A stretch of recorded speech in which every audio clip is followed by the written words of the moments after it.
Mesdames, Mesdemoiselles, Messieurs, chers amis de Canal Martinique Télévision, chers amis de KMT, vous qui nous écoutez sur FM+, 88.9, ou qui nous regardez sur Internet, kmttélévision.com, bonsoir et bienvenue dans cette émission. Nous avons le plaisir, le très grand plaisir de recevoir aujourd'hui Jean-Philippe Omotunde. Jean-Philippe Omotunde a participé au procès contre le colonialisme qui s'est déroulé à l'Atrium dimanche et lundi dernier à l'initiative du MIR, le Mouvement international pour la réparation. Monsieur Omotunde, bonsoir. Bonsoir. Vous allez bien? Ça va très bien. Vous Je êtes prends qui? énormément de plaisir à être en Martinique. C'est vrai? Oui, énormément. Je vais vous démontrer que ce n'est pas si vrai que ça. D'accord. Je suis sûr que je vais vous démontrer que ce n'est pas, que vous ne prenez pas autant de plaisir que vous le dites. Allons-y alors dans ce cas. Vous êtes qui? Alors moi en fait je suis aussi extraordinaire que ça puisse paraître. Je suis né en Martinique, mais j'ai grandi en Guadeloupe et maintenant je suis à Paris.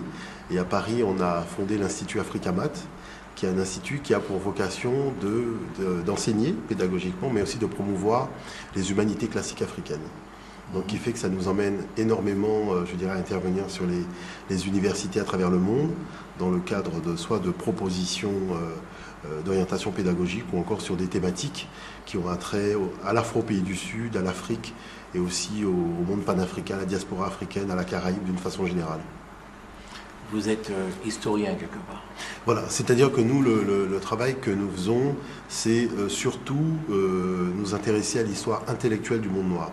C'est-à-dire de tout ce qui touche à l'invention de concepts, de techniques, d'idées, de philosophie, de manière à faire en sorte que l'Afrique ne demeure pas marginalisée du cours intellectuel de l'histoire de l'humanité, mais qu'on comprenne bien qu'on ne peut pas raconter l'histoire des hommes sans mettre en avant tous ces grands hommes qui étaient d'ascendance africaine et qui ont apporté à l'humanité des savoirs que, je dirais, l'humanité a quand même le plaisir d'en bénéficier aujourd'hui.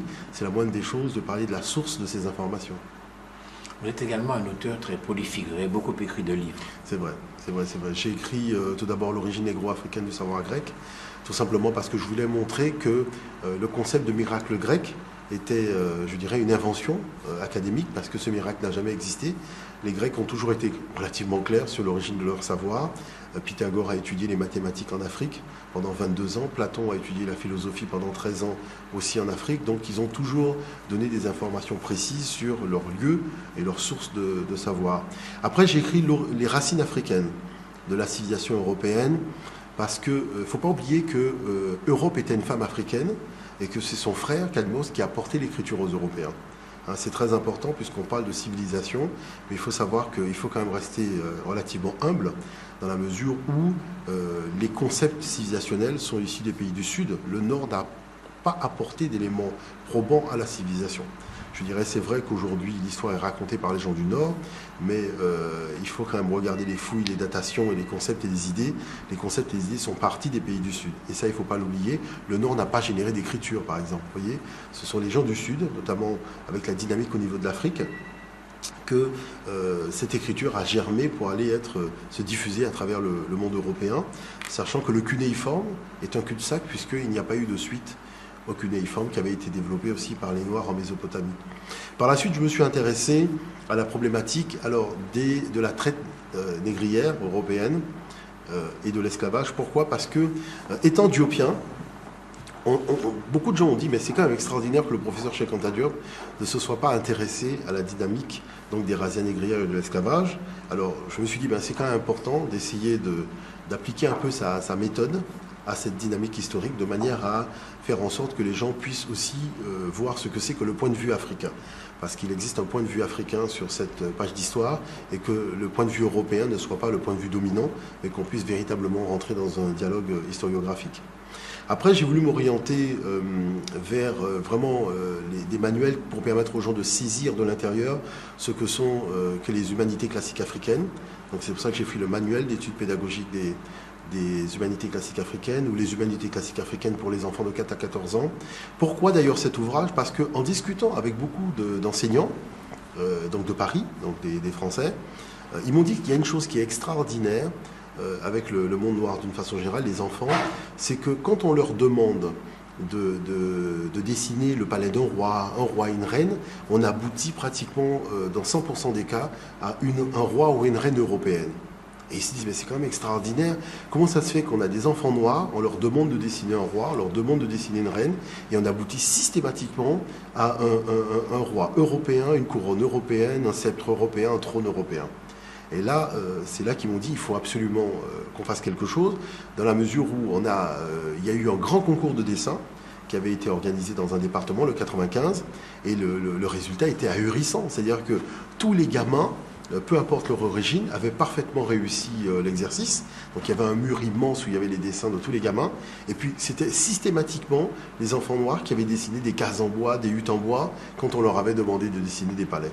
Vous voyez, alors que le mot palais royal, né sous père, est une invention de l'Afrique. Vous voyez, la première fois qu'on a vu un palais royal, nous sommes au 4e millénaire avant l'ère chrétienne. C'est une construction extraordinaire et les jeunes n'ont pas le souvenir de tout ça. Donc c'est pour ça que je me suis lancé d'ailleurs avec un groupe d'enfants pour essayer de comprendre un petit peu quels étaient les jeux, quelles étaient leurs approches un peu de la pédagogie, pour leur donner ce matériau, pour créer un champ imaginaire qui est finalement un peu différent que du champ imaginaire qu'on voit un peu tous les jours. Après, je me suis intéressé à la problématique de l'aliénation culturelle.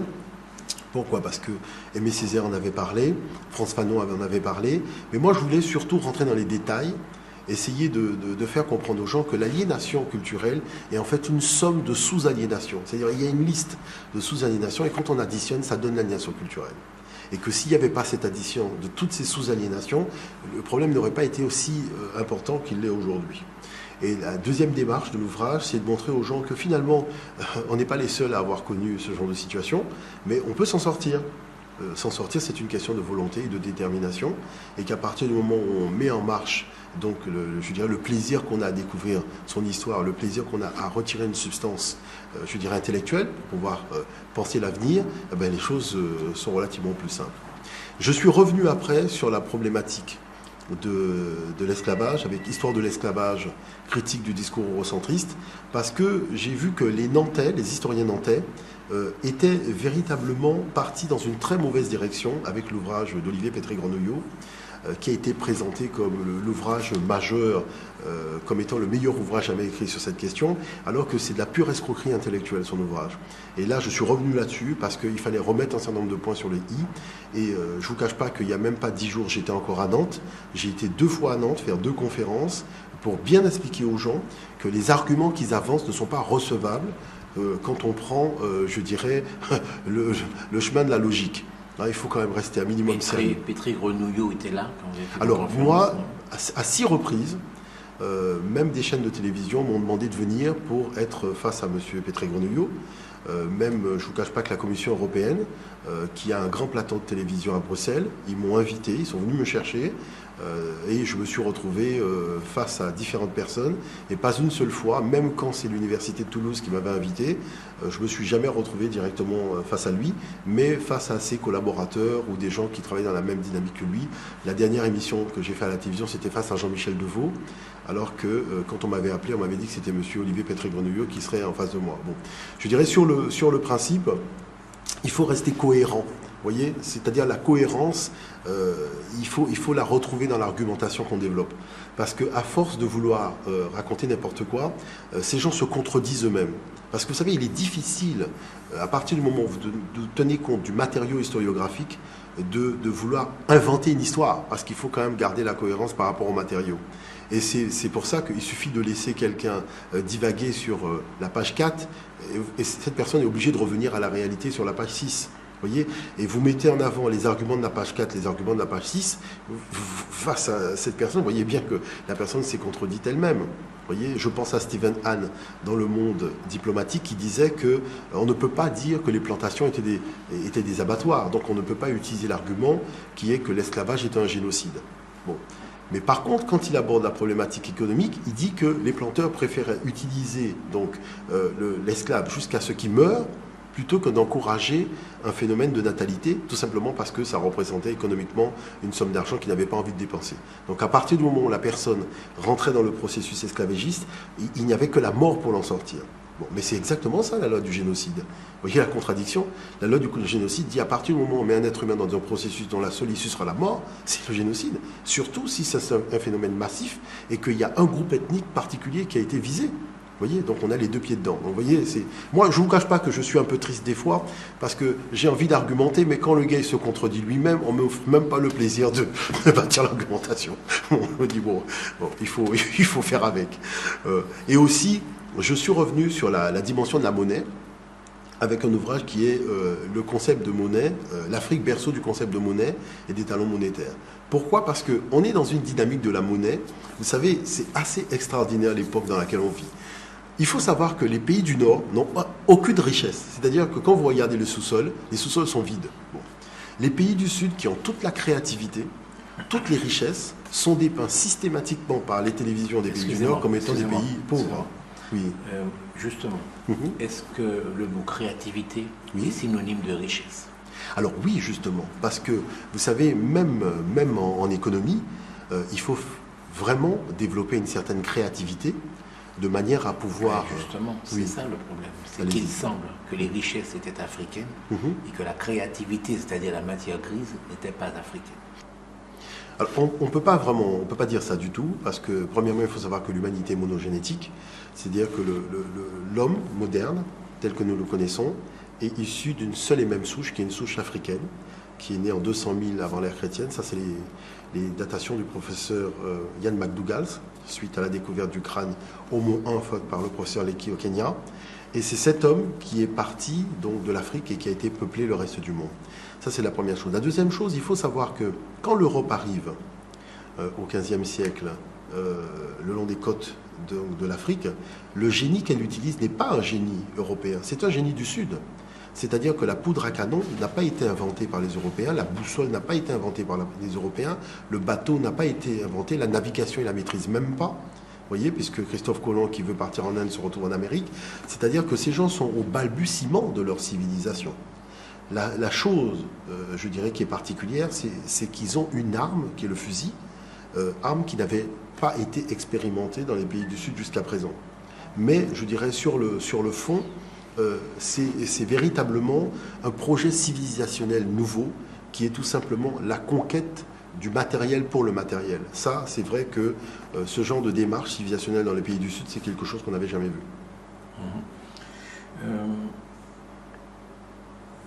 Vous disiez tout à l'heure que vous étiez éthiopien. Donc j'imagine que c'est Cheikh Anta Diop, vous êtes éthiopien. Tout à fait. Éthiopien, c'est quoi? Ça veut dire quoi? Alors, c'est-à-dire, en fait, vous savez, quand on analyse l'histoire, il faut une démarche historiographique. Et il faut une source à cette démarche historiographique. Et c'est vrai que la source que nous avons, la méthode que nous avons, c'est la méthode de Cheikh Anta Diop, qu'il a développée depuis les années 1950, à travers donc ses travaux, tout simplement parce qu'il demande deux choses. Premièrement, une rigueur, c'est-à-dire le fait d'aller à la source de l'information, de manière à voir véritablement quelle a été la trame, donc qui a été léguée, la trame historiographique léguée par le témoin vraiment le plus proche de la scène, en plus des datations, et aussi c'est l'interprétation même de cette histoire, c'est-à-dire il faut demeurer objectif. C'est-à-dire que la problématique des jugements esthétiques, c'est ça qui nuit à la production intellectuelle des Européens. Alors, quel est le trait marquant? Ils ont déjà une intuition de la réalité. Et le matériau historiographique qu'ils ont doit se conformer à cette intuition qu'ils ont de la réalité. Et c'est là où, je dirais, ils sont tellement prisonniers de leur vision qu'ils ont besoin d'un discours avec des gens du Sud, de manière à leur faire comprendre que le regard qu'ils portent ne tient pas compte de l'objectivité. Et qu'ils sont dans une subjectivité tellement extraordinaire qu'ils ne se rendent même pas compte qu'ils passent à côté même de la logique. Et c'est en cela, je dirais que... Moi, je vous donne un exemple très simple. Je disais aux historiens nantais, il faut savoir que nous, quand on a été à l'école ici, quand on regarde des manuels, vous dites que vous êtes arrivé en Afrique et que vous êtes tombé sur des sauvages cannibales qui volaient de liane en liane. Bon, admettons soit. Mais après, vous dites que les rois vous ont vendu. Mais les sauvages ne peuvent pas avoir des rois. Soit on a des rois, on est plus sauvage, soit on est sauvage, on n'a pas de roi. Mais on ne peut pas faire tout et n'importe quoi. Il faut être un minimum un peu sérieux. Donc voilà pourquoi, je dirais... Vercingétorix, c'était roi?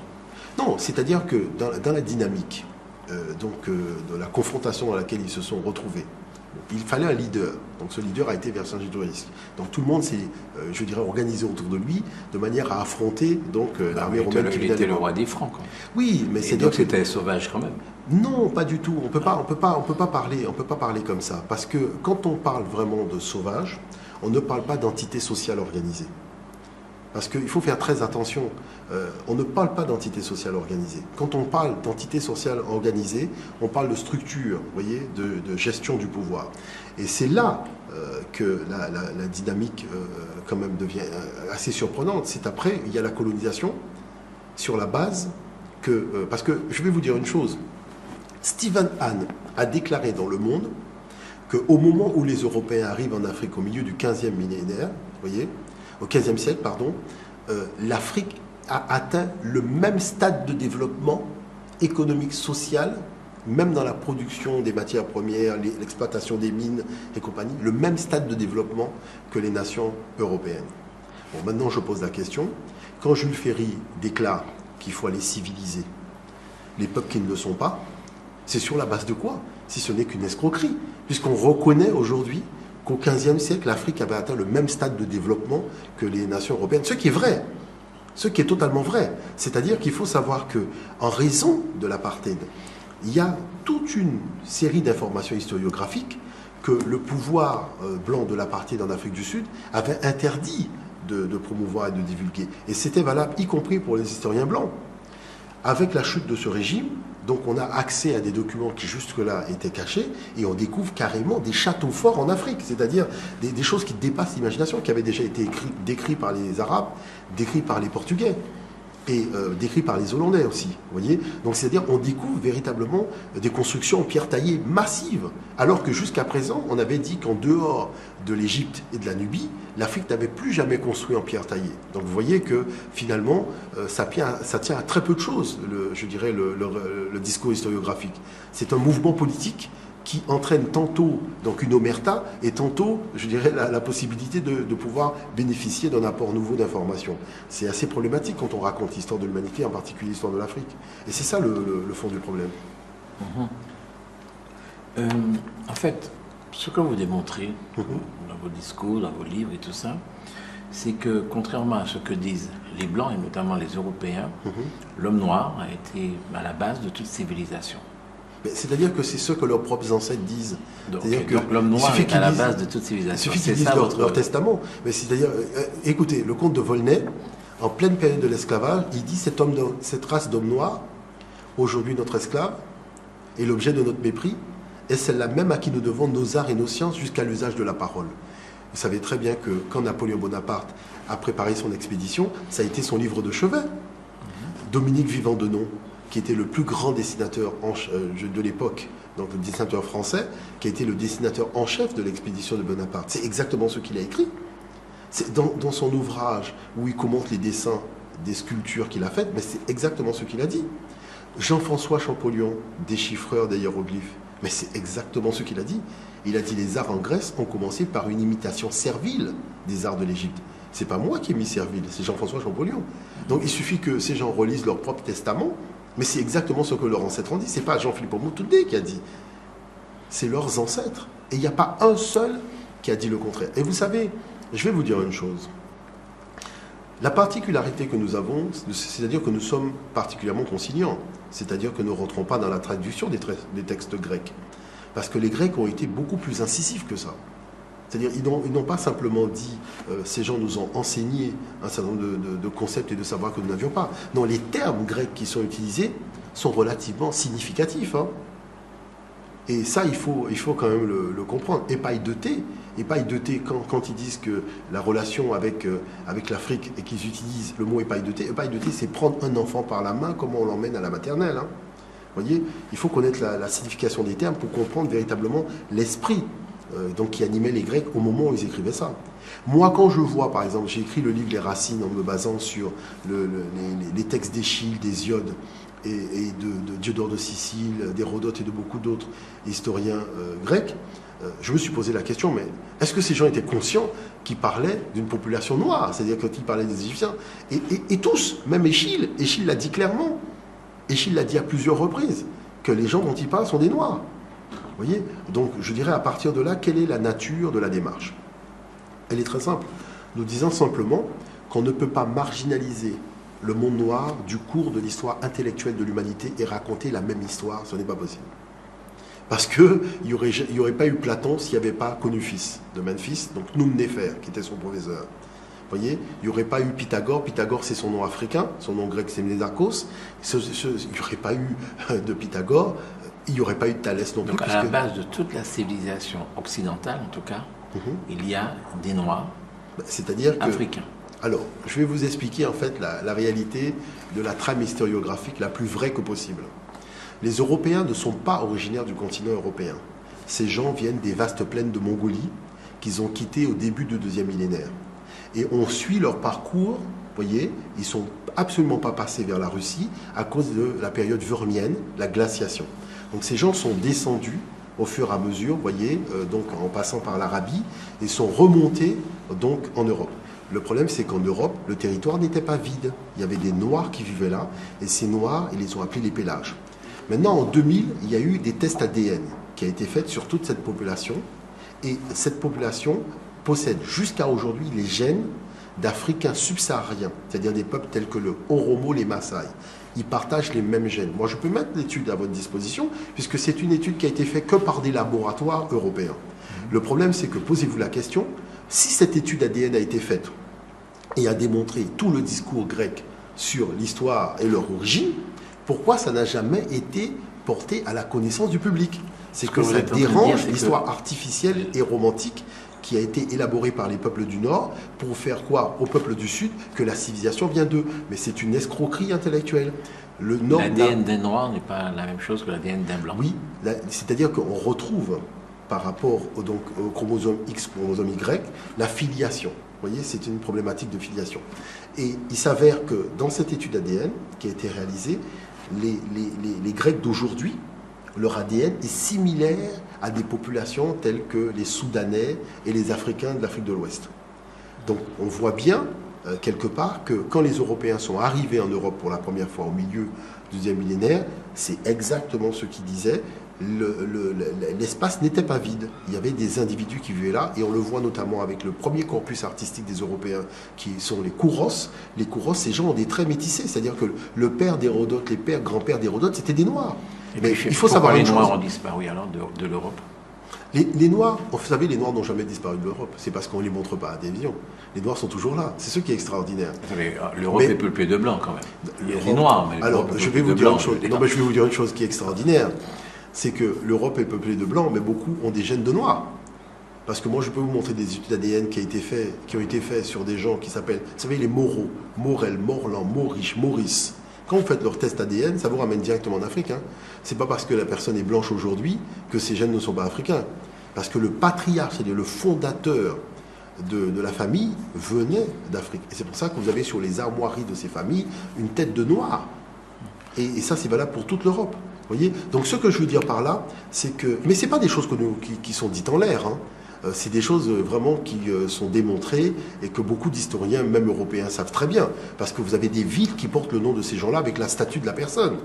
D'accord. Ce que je veux dire, c'est pourquoi la couleur. Alors bon, d'accord. Admettons que l'ADN n'est pas disparu. Mais la couleur, quand même, les Européens sont blancs. Ils sont de couleur blanche. Oui, ils sont blonds, ils ont des yeux bleus très souvent. Oui, tout à fait. Mais vous avez des noirs. Mais vous avez des noirs. Pourquoi, comment ça se fait que les noirs, le phonétique noir, est à ce point disparu de l'Europe? Alors, premièrement, il y a une raison très simple, c'est le climat. C'est-à-dire que les conditions qui permettent à un être humain de fabriquer de la mélanine à haute dose ne sont pas réunies. Bon. La deuxième chose, c'est qu'il fait froid. Vous voyez, donc le nez ne correspond pas au nez qu'il faut pour pouvoir supporter. Mais c'était le même climat quand c'était peuplé de noirs. Non. C'est pas le même climat. Non, c'est-à-dire que non, à l'époque, vous voyez, à l'époque, lorsque les gens sont venus habiter en Europe, c'était des migrations qui ont dû, je pense, parce qu'il ne faut pas oublier que l'homme a quitté l'Afrique et est parti d'abord vers l'Asie. Et après, il a fait la grande boucle parce que l'homme s'installe en Europe, c'est-à-dire du côté de l'Espagne et compagnie, la France, l'Italie, en moins 40 000. C'est-à-dire on voit les implantations de l'homme moderne, l'homme moderne en moins 40 000. Donc vous voyez, c'est relativement tardif puisque l'homme naît en Afrique en moins 200 000 et il s'installe du côté de la France, de l'Espagne en moins 40 000. Vous voyez, pratiquement au moins 160 000 ans. 160 000 ans, vous voyez. Donc on voit bien que quelque part c'est une destination tardive. donc qui a été celle de cet homme-là. Mais je pense que les conditions climatiques ont été pour beaucoup dans le choix qui a été porté. Mais les hommes qui sont partis maintenant du côté de l'Asie, donc qui ont pris les plaines asiatiques en pleine face, donc le vent n'avait qu'une seule solution pour pouvoir s'échapper du faciès de ces gens, c'était sur le côté des yeux. Et c'est pour ça qu'à force de tirer le visage, vous voyez, à cause du vent, mais le visage est resté tiré. Et vous verrez toutes les personnes qui sont parties dans cette direction-là, le visage, il a été très tiré. Mais là où c'est extraordinaire, c'est que vous avez des noirs, c'est-à-dire qu'il a suffi que ces gens s'installent à un moment sur la latitude haute et après redescendre vers une attitude plus basse, eh ben, ils ont gardé les traits qu'on peut qualifier de traits asiatiques, tout en ayant la peau noire et les cheveux crépus. Et c'est ce que j'ai montré aussi quand j'étais à Atrium, c'est de montrer qu'il y a toujours jusqu'à aujourd'hui des espèces humaines qui sont bloquées entre deux, vous voyez, entre deux choix. Mais c'est vrai que je ne sais pas pourquoi, à la télévision, dans les reportages, les documentaires qui sont faits par les Occidentaux, cette humanité, on ne la voit jamais. Vous savez, il y a des Noirs qui sont exactement comme les Chinois, mais qui ont les cheveux crépus et qui sont noirs. Il y a des Noirs qui ont les yeux bleus, les cheveux blonds, mais qui sont noirs. Et pourtant, les deux parents sont noirs. Pourquoi? Parce que ces gens se sont fixés tellement tardivement, ils n'ont pas arrêté de se déplacer, qui fait que chaque fois que le phénotype s'adaptait, il fallait qu'il se réadapte à une autre Est-ce qu'il est important pour nous et oui. pour vous de démontrer que l'Europe était d'abord peuplée de Noirs? Quel intérêt ça présente? C'est très important. Je vais vous expliquer quelque chose. Vous savez, le racisme, l'idéologie impérialiste, ce sont des idées qui ont fait beaucoup de mal à l'humanité. Ça a plus cloisonné l'humanité que ça l'a rassemblée. Aujourd'hui, je pense que nous sommes dans une dynamique d'adulte. C'est-à-dire que ce n'est pas une dynamique spécifiquement de noir et de blanc, c'est une dynamique d'adulte. C'est-à-dire que la question qui est posée, c'est est-ce que les adultes, c'est-à-dire les gens qui sont quand même un minimum un peu responsables, dans les pays du Nord comme dans les pays du Sud, veulent léguer ce monde-là aux jeunes générations. Parce que quand vous allumez le journal de 20 heures et que vous voyez le monde dans lequel il est, l'état dans lequel le monde est aujourd'hui, vous posez la question, mais les adultes sont passés où? Parce qu'on voit une bande de gamins qui sont devenus des enfants gâtés et qui, parce que certains ont des fusils, d'autres des armes de destruction, enfin tout le monde s'amuse sur la planète. Mais on se demande, mais où sont passés les gens sérieux? Parce que dans quelles conditions? Je veux dire, on parle de dérèglement climatique, de Copenhague, de choses, il y a des débats auxquels je participe des fois, et je me dis, mais est-ce qu'il y a encore des adultes sur la planète Terre? Parce qu'on est devenu complètement fou. C'est une humanité qui est devenue, c'est un immense parc d'attraction, la Terre aujourd'hui. Tout le monde considère qu'il peut faire n'importe quoi. Mais c'est pas ça du tout. C'est-à-dire, il y a quand même une déontologie, il y a quand même une éthique, il y a quand même le fait d'être terrien. Être terrien, c'est le fait de pouvoir respecter la Terre, respecter le fonctionnement climatique, respecter l'écologie. Il y a quand même une démarche qu'il faut avoir, un minimum. Et au lieu de ça, on voit des rapports de prédation. Donc on est quand même obligé de ramener les gens à la raison. De ramener les gens à la raison, pourquoi? C'est de leur dire que les concepts de race pure sont des inepties. Il faut arrêter de raconter des bêtises aux gens. Ça n'existe pas des races pures. Pour la simple et bonne raison que l'humanité est monogénétique. Vous voyez? Donc ça, c'est du n'importe quoi. La deuxième chose, c'est que l'histoire telle qu'on l'a racontée est une histoire qui est totalement romancée. Mais que, je vous prends un cas typique. Prenons Bertrand du Guesclin, qui était connétable de France à l'époque des rois. Bon, vous voyez les peintures de ce monsieur, les sculptures de ce monsieur, il est présenté partout blanc. Mais il faut savoir une chose, le jour où il a été se marier, sa femme l'a vu pour la première fois. Et qu'est-ce que sa femme s'est esclaffée quand ils étaient dans la cathédrale pour aller se marier? Il a dit, mais ce type a la peau noire comme la peau d'un sanglier. Vous voyez? Et pourtant, il a la peau blanche sur toutes les peintures. Et toutes les annales, toutes les chroniques de l'histoire de France l'ont dépeint noir. Est-ce que c'est de la faute de Motunde? C'est quelqu'un qui était noir, qui a fondé le royaume de France, parce qu'aujourd'hui, je dirais les frontières françaises qu'on connaît, c'est quand même ce monsieur qui a livré bataille à toutes les villes et qui a livré donc ces villes au roi de France. Pourquoi il est peint blanc alors qu'il était noir en réalité? Vous voyez? Donc ça qui veut dire que quoi? Quand on vient me demander à moi, est-ce que le fait de parler de la présence noire en Europe est important? Moi, j'ai envie de poser la question, mais pourquoi cette présence noire si évidente a été effacée des tablettes de l'histoire de l'Europe, alors qu'il n'est pas possible de raconter l'histoire de l'Europe sans la présence de ces noirs-là? Pourquoi ça a été effacé? C'est que, vous voyez, les gens Non, je comprends bien vos... Non, mais c'est ça. C'est-à-dire que moi, je vois bien votre posture, qui est une posture... Non. Oui. Pourquoi? Pour vous, noirs, vous êtes noir. Oui. Pourquoi c'est important que les premiers Européens soient noirs? Aujourd'hui, en 2011, en quoi c'est important pour vous? C'est important parce que je pense qu'il faut lancer la dynamique du monde de demain. Les relations entre le Nord et le Sud ne peuvent pas être des relations de prédation. Aujourd'hui, le jeune Européen a l'impression que toute la civilisation a été inventée par les Européens. Il faut lui expliquer que c'est faux. Il faut qu'il comprenne que ce n'est pas vrai, qu'on lui a menti. Et que les Européens sont venus voir les pays du Sud, et c'est dans les pays du Sud qu'ils ont pris 100% des concepts qu'ils ont et qu'ils utilisent encore jusqu'à aujourd'hui. Et ça, c'est démontrable scientifiquement parlant. Et ça a été démontré par une liste interminable de chercheurs européens eux-mêmes. Il y a des chercheurs européens, je pense à John Borman. John Borman, c'est cet archéologue anglais de l'université d'Oxford qui a fait les photos de tous les kouros et qui a montré, mais regardez ces kouros, leur faciès est typiquement négro-africain. Et pourtant, ce sont les ancêtres des Grecs. Vous voyez, c'est lui qui a fait les ouvrages sur les vases athéniens à figure noire. Les vases athéniens à figure noire, c'est le premier corpus artistique des Européens avant les vases athéniens à figure rouge. On parle des vases athéniens à figure rouge, jamais des vases athéniens à figure noire, alors que ça a commencé par les figures noires. Et c'est là qu'on découvre que beaucoup de héros de la Grèce antique étaient en fait noirs sur les vases. Est-ce que vous voyez ce que je veux dire? Donc ce que je veux dire par là, c'est que il faut pouvoir ramener de l'humilité de part et d'autre et combattre le complexe de supériorité des autres et combattre aussi le complexe d'infériorité des autres. Vous voyez? Donc il y a le complexe de supériorité des uns et le complexe d'infériorité des autres pour pouvoir créer une humanité qui va se retrouver autour du même projet. C'est-à-dire un vrai projet civilisationnel qui fera que les pays du Sud auront la possibilité de vendre eux-mêmes leurs matières premières aux pays du Nord de manière à faire en sorte qu'il n'y ait pas ce décalage Nord-Sud. Ce n'est pas possible. On ne peut pas posséder autant de matières premières et être pauvre. C'est totalement inacceptable une chose pareille. Ce sont les Blancs qui ont réduit les Noirs à l'esclavage. Alors, la dynamique est beaucoup plus compliquée que ça.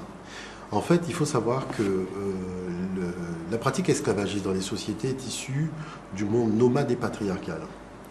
Et chose importante, c'est qu'on voit cette pratique se développer en Arabie, au Proche-Orient. Il faut dire vraiment ce qu'il en est, Babylone, Mésopotamie. Il y a Sargon d'Akkad, donc au milieu du 2e millénaire, qui va lancer une dynamique de razzia, qui va capturer des individus, mais tout ça se passe dans le bassin du Proche-Orient, enfin au niveau de la Mésopotamie. Il y a ensuite Babylone avec le code Hammurabi en 1750, avant l'ère chrétienne, où on a ce fameux code qui régit la vie des esclaves. Vous voyez déjà un premier code, on ne peut pas le qualifier de code noir, ce serait plus un code sémitique, puisque ça concerne les peuples sémitiques. Après, il y a l'Empire perse avec Darius Ier, qui va mettre les saints en esclavage. Après, vous avez le monde grec, qui va réduire donc les populations européennes en esclavage. Après, vous avez le monde romain. Oui, dans cet esclavage-là, souvent on parlait de captivité aussi, il n'y a pas tellement de dimension raciale. Non, parce que en fait, le but du jeu, quand on voit Aristote ne va pas disserter sur la couleur de peau des esclaves. Il va disserter sur la fonctionnalité de l'esclave dans un mode de production économique. Hein. Tout à fait. Vous voyez? Donc la dynamique va être introduite après avec l'Église, la malédiction de Cham, où là on va, je dirais, ethniciser la problématique. Mais à l'époque même de la Septante, c'est-à-dire au moment où on va traduire la Torah en grec, à l'époque des Ptolémées, vers moins 200, ça ne fait pas particulièrement partie des débats de l'époque. Hein. C'est plus quand on va se retrouver vraiment à l'époque des Lumières, vous voyez, dès cette époque-là, où là on va ressortir des vieux dossiers et on va commencer à raconter n'importe quoi. Parce qu'il faut savoir que le texte essénien, le manuscrit de la mer morte, qui passe pour être l'original de toute cette littérature, il n'y a pas ça. Hein. La malédiction de Cham n'existe pas dedans. Parce que les Esséniens, de tous les historiens de l'Antiquité, ont été des anti-esclavagistes. Parce qu'ils ont dit que Dieu a donné la même dose de soleil à tout le monde, la même dose de nature à tout le monde, la même dose d'air à tout le monde, qu'il n'était pas question que l'homme réduise la dose de liberté de tel homme par rapport à tel autre homme. Et ils s'en sont tenus à là. Et voilà les gens qui ont été les premiers à écrire ces manuscrits-là. Vous voyez, ça ne figurait pas dedans. Donc ça veut dire qu'après, il y a quelqu'un, ou il y a un groupe de personnes qui ont rajouté ce texte-là, alors que le texte n'était pas dans le manuscrit original. Ce que je veux dire, c'est que dans notre rapport à nous nègres, avec les Blancs, ce sont les Blancs qui nous ont réduits en esclavage et pas le contraire.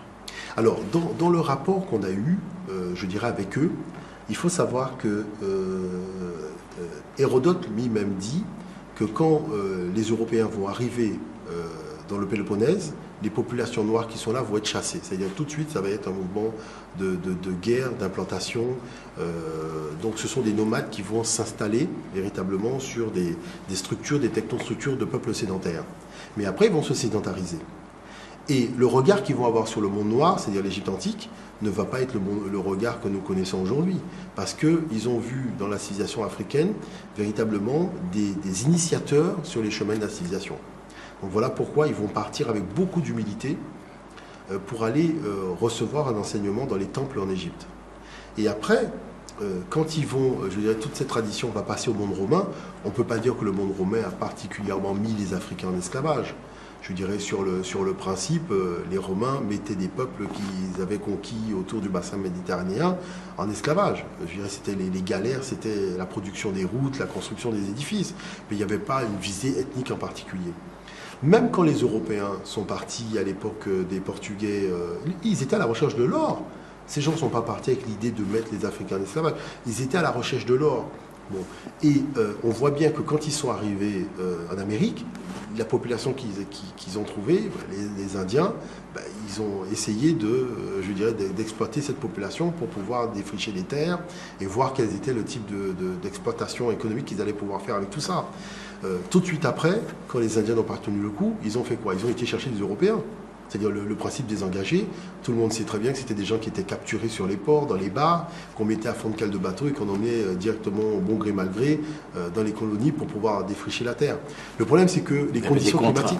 Voilà, les contrats. Mais quand moi j'ai vu des testaments de certains, c'était quand même plus proche de l'esclavage que du travail. Parce que les conditions de travail, les horaires de travail en journée, dont les gens ils étaient à l'agonie, mais certains sont morts dans cette affaire-là. Et il s'avère que confrontés à une réalité climatique et aussi peut-être à des conditions physiques, c'est là que Bartholomé de las Casas va dire, bon écoutez, finalement on va arrêter de prendre les Indiens, les Blancs ça n'a pas marché, il faut se tourner vers une autre direction pour ne pas tenter les Africains. Les Caraïbes en fait. Voilà, parce que ça n'a pas fonctionné.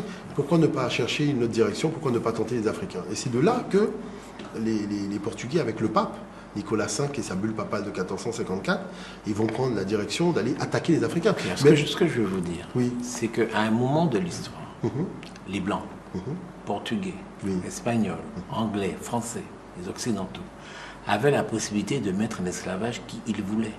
Oui, tout à fait. Mais ils ont commencé par les leurs. C'est ce que vous venez de dire. Voilà, tout à fait. Mais c'est valable pour les Orientaux aussi. Hein. Oui, les Caraïbes. Tout à fait. Ensuite, les engagés. Ensuite... Tout à fait. Ensuite, les Africains. D'accord. Donc ces Blancs-là, à un moment, ils ont une supériorité sur les autres qui leur permettait de réduire les autres en esclavage. C'est un fait. Alors comment expliquez-vous que nous, Noirs, nous soyons à la base de toute civilisation? Il y a un moment où ces gens-là ont pris le pas sur nous. Tout à fait. Puisqu'ils nous ont dominés, ils ont réduit en esclavage. À quel moment ça s'est produit et pourquoi ça s'est produit? Alors, ça s'est produit en fait... Vous savez, les choses ont été beaucoup plus complexes que ça. Ça s'est produit beaucoup plus tardivement que tout ce qu'on raconte. Au départ, quand les Portugais sont arrivés, ils sont arrivés quand même avec des moyens lourds, c'est-à-dire le fusil, la poudre à canon. Et eux-mêmes ils le disent très clairement dans leurs annales. C'est ça qui a fait leur supériorité à un moment. Et de là, tout a découlé. Et la ruse, c'est-à-dire qu'ils se sont approchés du littoral. Naturellement, ils ont, pour certains, bombardé le littoral, d'autres se sont approchés. Ils sont rentrés à l'intérieur des terres. Mais vous savez, le long de la côte atlantique, il n'y avait pas de civilisation africaine. Il y avait quelques campements de population qui vivaient là.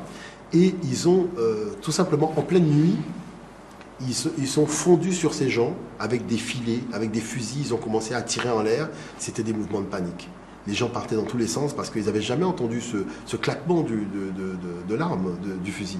Et là, ils lançaient les filets, ils ont attrapé les gens. C'est-à-dire, vous savez, 50 Portugais pouvaient attraper 200 personnes parce qu'ils les encerclaient avec des filets. Ils balançaient donc du feu dans les campements. Enfin, c'était des mouvements de panique, ça se passait en pleine nuit. Et là, ils disent qu'ils ont ramené tout le monde à fond de cale de bateau. Et arrivés au Portugal, ils interrogeaient les gens pour savoir où se trouvaient les mines d'or. Et les gens qui savaient où se trouvaient les mines d'or étaient ramenés en Afrique, pour leur permettre tout simplement d'avoir en échange de leur liberté, donc de l'or. Et c'est là que ça a commencé véritablement le rançonnage. Et les Portugais parlent de cette période-là de méthode terroriste. Mais les Africains, quand ils ont commencé à comprendre le jeu des Portugais, ils se sont enfouis sous le sol. Et quand les Portugais sont arrivés, donc ils les ont laissés rentrer, ils sont sortis d'un seul coup et ils ont égorgé tous les Portugais. Parce qu'on oublie de rappeler que les peuples africains ont égorgé tous les navigateurs portugais. Ils sont tous morts. Et c'est de là que le Portugal s'est dit non, il faut changer de méthode et passer à la méthode douce. Et la méthode douce, c'était quoi? C'était passer par les Arabes. Livrer des armes aux Arabes et dire aux Arabes, écoutez, nous on va vous livrer des femmes blanches et en échange vous allez nous livrer des captifs noirs. On vous livre des armes, des femmes blanches, vous nous livrez des captifs noirs. Parce qu'il ne faut pas oublier que le mot esclave descend des razzias et du trafic, vous voyez, esclavagistes qui était fait avec une population blanche orientale qui était les Slaves. Et ces Slaves, du 5e pratiquement jusqu'au 14e, 15e siècle, étaient vendus à Venise, en tout cas sur les ports donc de la Méditerranée, aux Arabes, à fond de cale de bateau par les Européens. Et les Français étaient dedans. On sait très bien que, par exemple, il y avait des centres de castration, puisque les Arabes avaient donné un cahier des charges en disant voilà le type d'esclaves que nous sommes prêts à payer plus cher. Et c'est le mot des Slaves, c'est-à-dire le nom même, l'appellation de ce peuple-là, qui est un peuple européen blond aux yeux bleus, qui a donné le mot esclave. De slave, ça a donné slavus, qui a donné sclavus, qui a donné esclave. Et voilà l'origine du mot. Voyez? Donc on voit bien que tout ça, c'est quand même le fruit de tractation. Parce que les Arabes étaient à l'intérieur du continent africain. Si c'était des vrais razzias, ils se seraient retrouvés à fond de cale de bateau avec les Noirs et à couper de la canne dans la Caraïbe. On voit bien que s'il n'y a pas d'Arabes attrapés, c'est parce que les Arabes avaient, je dirais, tout simplement dealé le fait de rentrer dans le rouage des razzias avec les Européens en échange d'armes à feu. Et on voit bien que... où sont les usines de fabrication d'armes à feu en Arabie? Donc ces gens prenaient bien les fusils quelque part.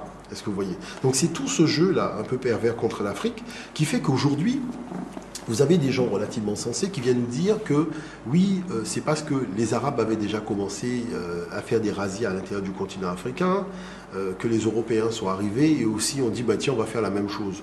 Mais c'est quand même extraordinaire. Les gens, ils arrivent, ils voient l'Afrique en danger. Au lieu de se dire tiens, on va défendre les Africains, ils décident de participer aussi à l'attaque. On n'a jamais vu des choses pareilles. Vous voyez, et le système de défense, on dit non-assistance à peuple en danger, à population en danger. Il y a quand même ce fonctionnement au niveau de la loi. Vous voyez, donc je trouve que les arguments qui sont invoqués aujourd'hui sont un petit peu faciles. Ils sont totalement immoraux. Vous voyez, c'est-à-dire on défie la moralité humaine, on défie même, je dirais, le fonctionnement même des civilisations. Et toute la notion de résistance africaine à l'oppression impérialiste orientale et l'oppression impérialiste occidentale est carrément passée sous silence. Alors qu'on sait très bien quand même que la pénétration arabe n'a pas été chose facile. Beaucoup de grands empires donc, ont affronté les Arabes, les ont vaincus. Et beaucoup de grands empires africains ont affronté les Européens et les ont vaincus. Demandez aux Portugais ce qui leur est arrivé quand ils ont attaqué les Ashanti et compagnie. Vous voyez? Donc je dirais, on vient raconter une histoire à dormir debout aux jeunes générations aujourd'hui en leur faisant croire que les Africains avaient des stocks d'esclaves, ils attendaient les Européens pour pouvoir... Mais moi je pose une question. Moi j'arrive au Japon aujourd'hui. Et je dis aux Japonais, je voudrais rencontrer un chevalier. Les Japonais vont me dire, mais non, nous on n'a pas de chevalier, monsieur Montoude. Nous, chez nous, on a des samouraïs. D'accord? Bon, maintenant je pose la question. L'Européen arrive en Afrique, il dit que l'Afrique fait de l'esclavage depuis des siècles. Vous lui demandez, et comment l'Africain il appelait les esclaves? Est-ce qu'il peut nous sortir un document de négrier où le négrier dit, voilà les Africains, ce que nous appelons esclaves, ils appellent tel nom. Donc vous voyez bien que ces gens sont arrivés, ils n'ont rien vu du tout. Et il commence à raconter l'histoire à dormir debout. Allez, juste quand même quelque chose. Est-ce qu'on peut concevoir quand même qu'à un certain moment, le monde blanc a eu une supériorité, disons, technologique, je ne dis pas civilisationnelle, je dis technique, technologique, technocratique, tout ce que vous voulez, sur le reste des autres, sur les autres? Mais ça, je vais vous expliquer quelque chose. Attendez, c'est oui ou non? Non, mais je vais vous expliquer quelque chose. Au départ, le monde noir a eu une supériorité sur le monde blanc. Mais quand le monde noir a eu la supériorité sur le monde blanc, c'est-à-dire que nous avons vaincu les peuples blancs au combat, et nous avons mis sur des stèles l'organe génital féminin. Lisez les annales de l'histoire de l'Europe. L'organe génital féminin, ça veut dire quoi? Pharaon dit, lorsque j'ai affronté un peuple qui s'est défendu comme un homme, je mets les organes génitaux masculins. Ça veut dire que j'ai eu affaire à des gens qui sont venus majeurs. Mais quand je mets des organes génitaux féminins, ce sont des gens qui sont partis en courant. Et j'ai dû courir après eux pour arriver à les battre. Vous voyez? Donc les traces le fameux peuple européen qu'on appelle les Thraces, dont on a eu la grande exposition, les peuples nordiques et compagnie, ont été confrontés à Pharaon, je pense à Sésostris III notamment, vous voyez les Toutmosis et Sésostris III, qui les ont vaincus, mais il n'y avait pas la volonté d'exploiter l'Europe pour un fonctionnement économique. Quelle était la démarche? De faire régner la paix. Lisez les annales, tout simplement, les peuples se coalisaient pour venir attaquer le continent africain. Donc il fallait tuer dans l'œuf. Non, mais je vous explique. Vous n'allez pas nous faire croire que l'Afrique était un paradis, que les gens ne se battaient pas entre eux, que les tribus ne se combattaient pas, qu'il n'y avait pas de captifs, qu'il n'y avait pas de guerre. Je vais vous dire une chose. C'était le lot de tous les continents à l'époque. Je vais vous dire une chose. Je vais vous dire pourquoi cette démarche est fondamentalement fausse. Et c'est une escroquerie intellectuelle. Parce que quand vous descendez dans l'histoire de l'Europe, on vous dit que la démarche des peuples qui s'agressaient, c'est justement la prédation culturelle, qui fait que les langues du terroir disparaissent et les cultures disparaissent pour une culture et une langue commune. Et après, on vient vous dire qu'en Afrique, il y a 125 000 ethnies et 125 000 cultures. Donc on voit bien que la démarche historiographique de l'Europe ne peut pas être appliquée à l'Afrique parce qu'on n'a pas le même résultat. Chaque peuple, quand vous êtes face à un Africain, il dit « dans mon ethnie, je m'appelle un tel ». Dans mon ethnie. Est-ce que vous connaissez un Européen qui dit « dans mon ethnie, je m'appelle un tel ». C'est-à-dire qu'il a un nom qui est le nom de la nation, qui descend des Grecs et des Romains. Il n'y avait pas de guerre entre Africains. Je vous dis simplement qu'à un moment, il faut être sérieux quand on fait de l'histoire. Il faut arrêter de raconter n'importe quoi. Parce que quand un Européen a un nom, nous savons très bien que ça descend. Mais je ne parle pas des Européens. Non, je vous dis une chose. Je vous dis une chose. Parce que voilà des gens qui se sont battus et sur lesquels la logique de la domination, de la prédation, a fait qu'ils portent tous des noms judéo-chrétiens. C'est-à-dire vous demandez à n'importe quel Européen, qu'il soit anglais, qu'il soit allemand, qu'il soit italien, il porte un nom judéo-chrétien. Vous arrêtez n'importe quel Africain et vous dites dans mon ethnie, dans ma langue, mon nom a telle signification. Donc le schéma historiographique de peuples qui s'affrontent tous les jours, chaque fois que le jour se lève, qui a été celui de l'Europe, est inapplicable en Afrique. Voilà le fond du problème. Donc je ne dis pas, non, c'est-à-dire que là je suis obligé de me fâcher, parce que je n'aime pas quand on raconte n'importe quoi. Je ne dis pas que les peuples africains ne se sont pas affrontés. Ce qui est fondamentalement faux, puisque la dynamique de l'histoire est la même. Mais la nature de l'affrontement, qui est toujours l'affrontement sanglant, tel que nous l'avons connu en Europe, est inapplicable en Afrique noire. On a bien vu, par exemple, dans la démarche de l'Afrique du Sud, que c'est Shaka Zulu qui a introduit la démarche même de la sagaie et vraiment de l'affrontement du corps à corps, véritablement, chose qui était inconnue dans les traditions de bataille d'Afrique du Sud. On a vu beaucoup d'explorateurs, par exemple, arabes, quand ils sont venus dans l'Empire du Mali, au XIIIe siècle, XIIe siècle, XIe siècle, ces gens ont dit « mais il règne une paix extraordinaire dans tout l'Empire du Mali. On peut laisser tomber son or, on peut revenir 10 ans après, vous avez quelqu'un qui a ramassé l'or et qui vous le donne. » Alors que tout le monde sait qu'à l'époque, le roi de France ne pouvait pas sortir de chez lui, aller faire des courses en face et revenir sans attaquer. Vous êtes toujours en train de comparer l'Europe. Mais on est obligé de comparer. Parce que, je vais vous dire pourquoi je compare. Non, je vais vous dire pourquoi je compare. Parce que l'Européen prend un schéma historiographique de l'Europe qu'il veut appliquer au pays du Sud. Je dis que, compte tenu du fait que le résultat que nous avons aujourd'hui n'est pas le même, la démarche historiographique ne peut pas être la même parce que ça relève de l'escroquerie intellectuelle. Voilà le fond du problème. Par contre, je reconnais... par contre, je reconnais qu'au moment où les Européens sont arrivés, donc 15e siècle, 16e siècle, nous étions arrivés au stade des empires. Et les empires s'affrontaient. Vous voyez ? Donc cet affrontement des empires allait donner véritablement les entités étatiques. Parce que la démarche de la première... je dirais civilisation, qui est le clan, et qui va donner la communauté villageoise quand les clans vont se regrouper, et de la communauté villageoise quand les villages vont se regrouper, ça va donner la grande ville, ça va donner ensuite le royaume, les royaumes vont se regrouper, ça va donner les grands empires. Vous voyez, on était au stade des grands empires, et nous étions au dernier stade de l'affrontement des grands empires. Vous voyez, et c'est à ce moment-là que des petits clans, des petites communautés villageoises, des petites ethnies, qui étaient déjà vaincus et qui avaient déjà accepté la domination du grand royaume et qui étaient déjà rentrés dans la logique de fonctionnement. Qui étaient déjà vaincus, donc il y avait eu des guerres. Mais oui, mais c'est-à-dire que... Mais je vais vous dire une chose.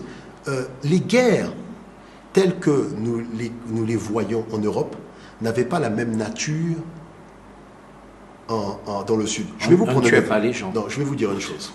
Non, je vais vous expliquer quelque chose. Non, parce que vous voyez des fois des films chinois où le roi de telle région est invité par le roi de telle autre région à prendre le thé.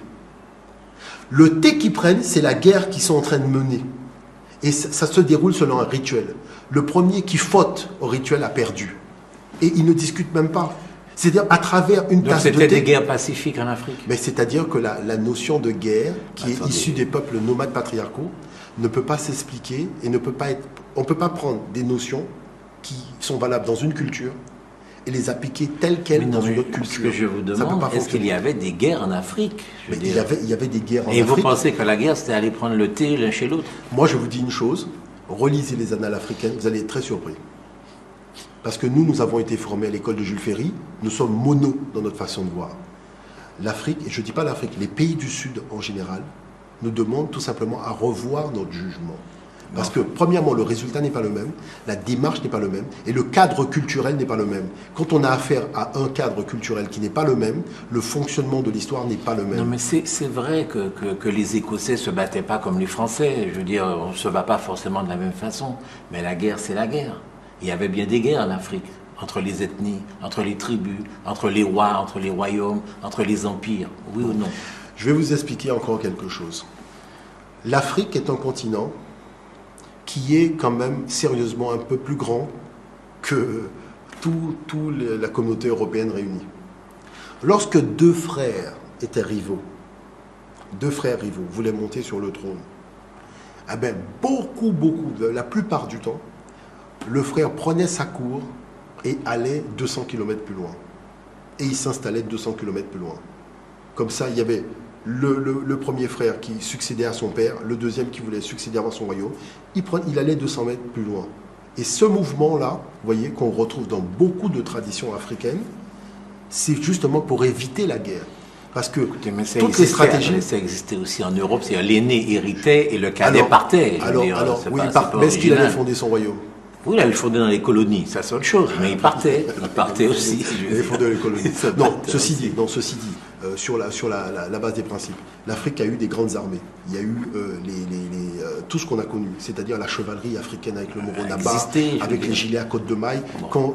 Quand Soundiata Keita a fondé l'Empire du Mali, c'est dans une grande guerre face à Soumaoro Kanté. Donc on est d'accord, voilà.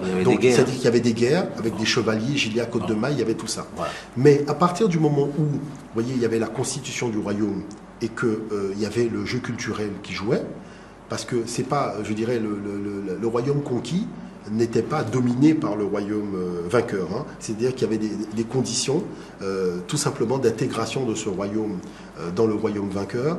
Et même l'armée du royaume vainqueur continuait à siéger toujours au même endroit, mais rentrait dans le cadre de la défense du grand royaume. C'est-à-dire que les fonctionnements culturels... Et pourtant, vous savez, beaucoup de Français l'ont noté. Hein. Moi, je pense à des gens tels que Liliane Crété, Serge Dager, ces auteurs-là, qui ont analysé la dynamique. Eux-mêmes ont reconnu qu'on ne peut pas appliquer le schéma historique de l'Europe à l'Afrique noire. Parce qu'il y a quand même le trait culturel qui fait que le schéma d'histoire est différent. Mais sur les grands principes, c'est-à-dire faire la guerre et compagnie, naturellement, il y a eu des guerres. Naturellement, il y a eu des guerres parce qu'il y a eu des rivalités. Mais il y a eu des guerres, je dirais, aussi dans la dynamique qu'on a vue aussi en Europe, c'est-à-dire avec des chevaliers, avec des gilets à côte de maille, avec tout cet apparat-là qu'on ne montre pas non plus aux jeunes générations aujourd'hui.